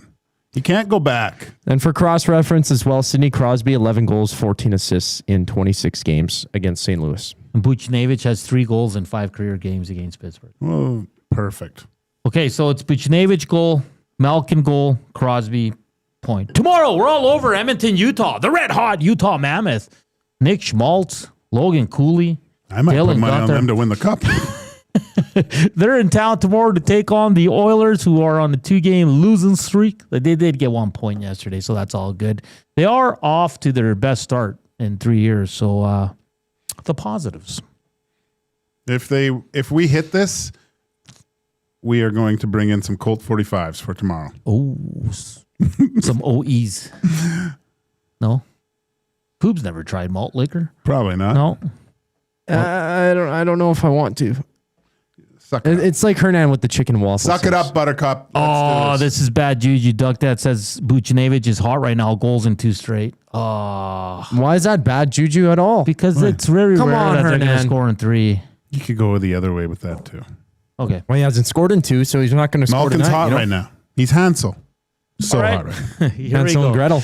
Hey, big shout out to Andrew Hoskins from the Turf District podcast for joining us, and Adam Laskaris from Daily Hive Toronto. Coming up, Reed Wilkins, Jay Milne. They all have Oilers, Elks, everything else. Jays, Dodgers. It's going to be a fun Monday night. Enjoy the game tonight.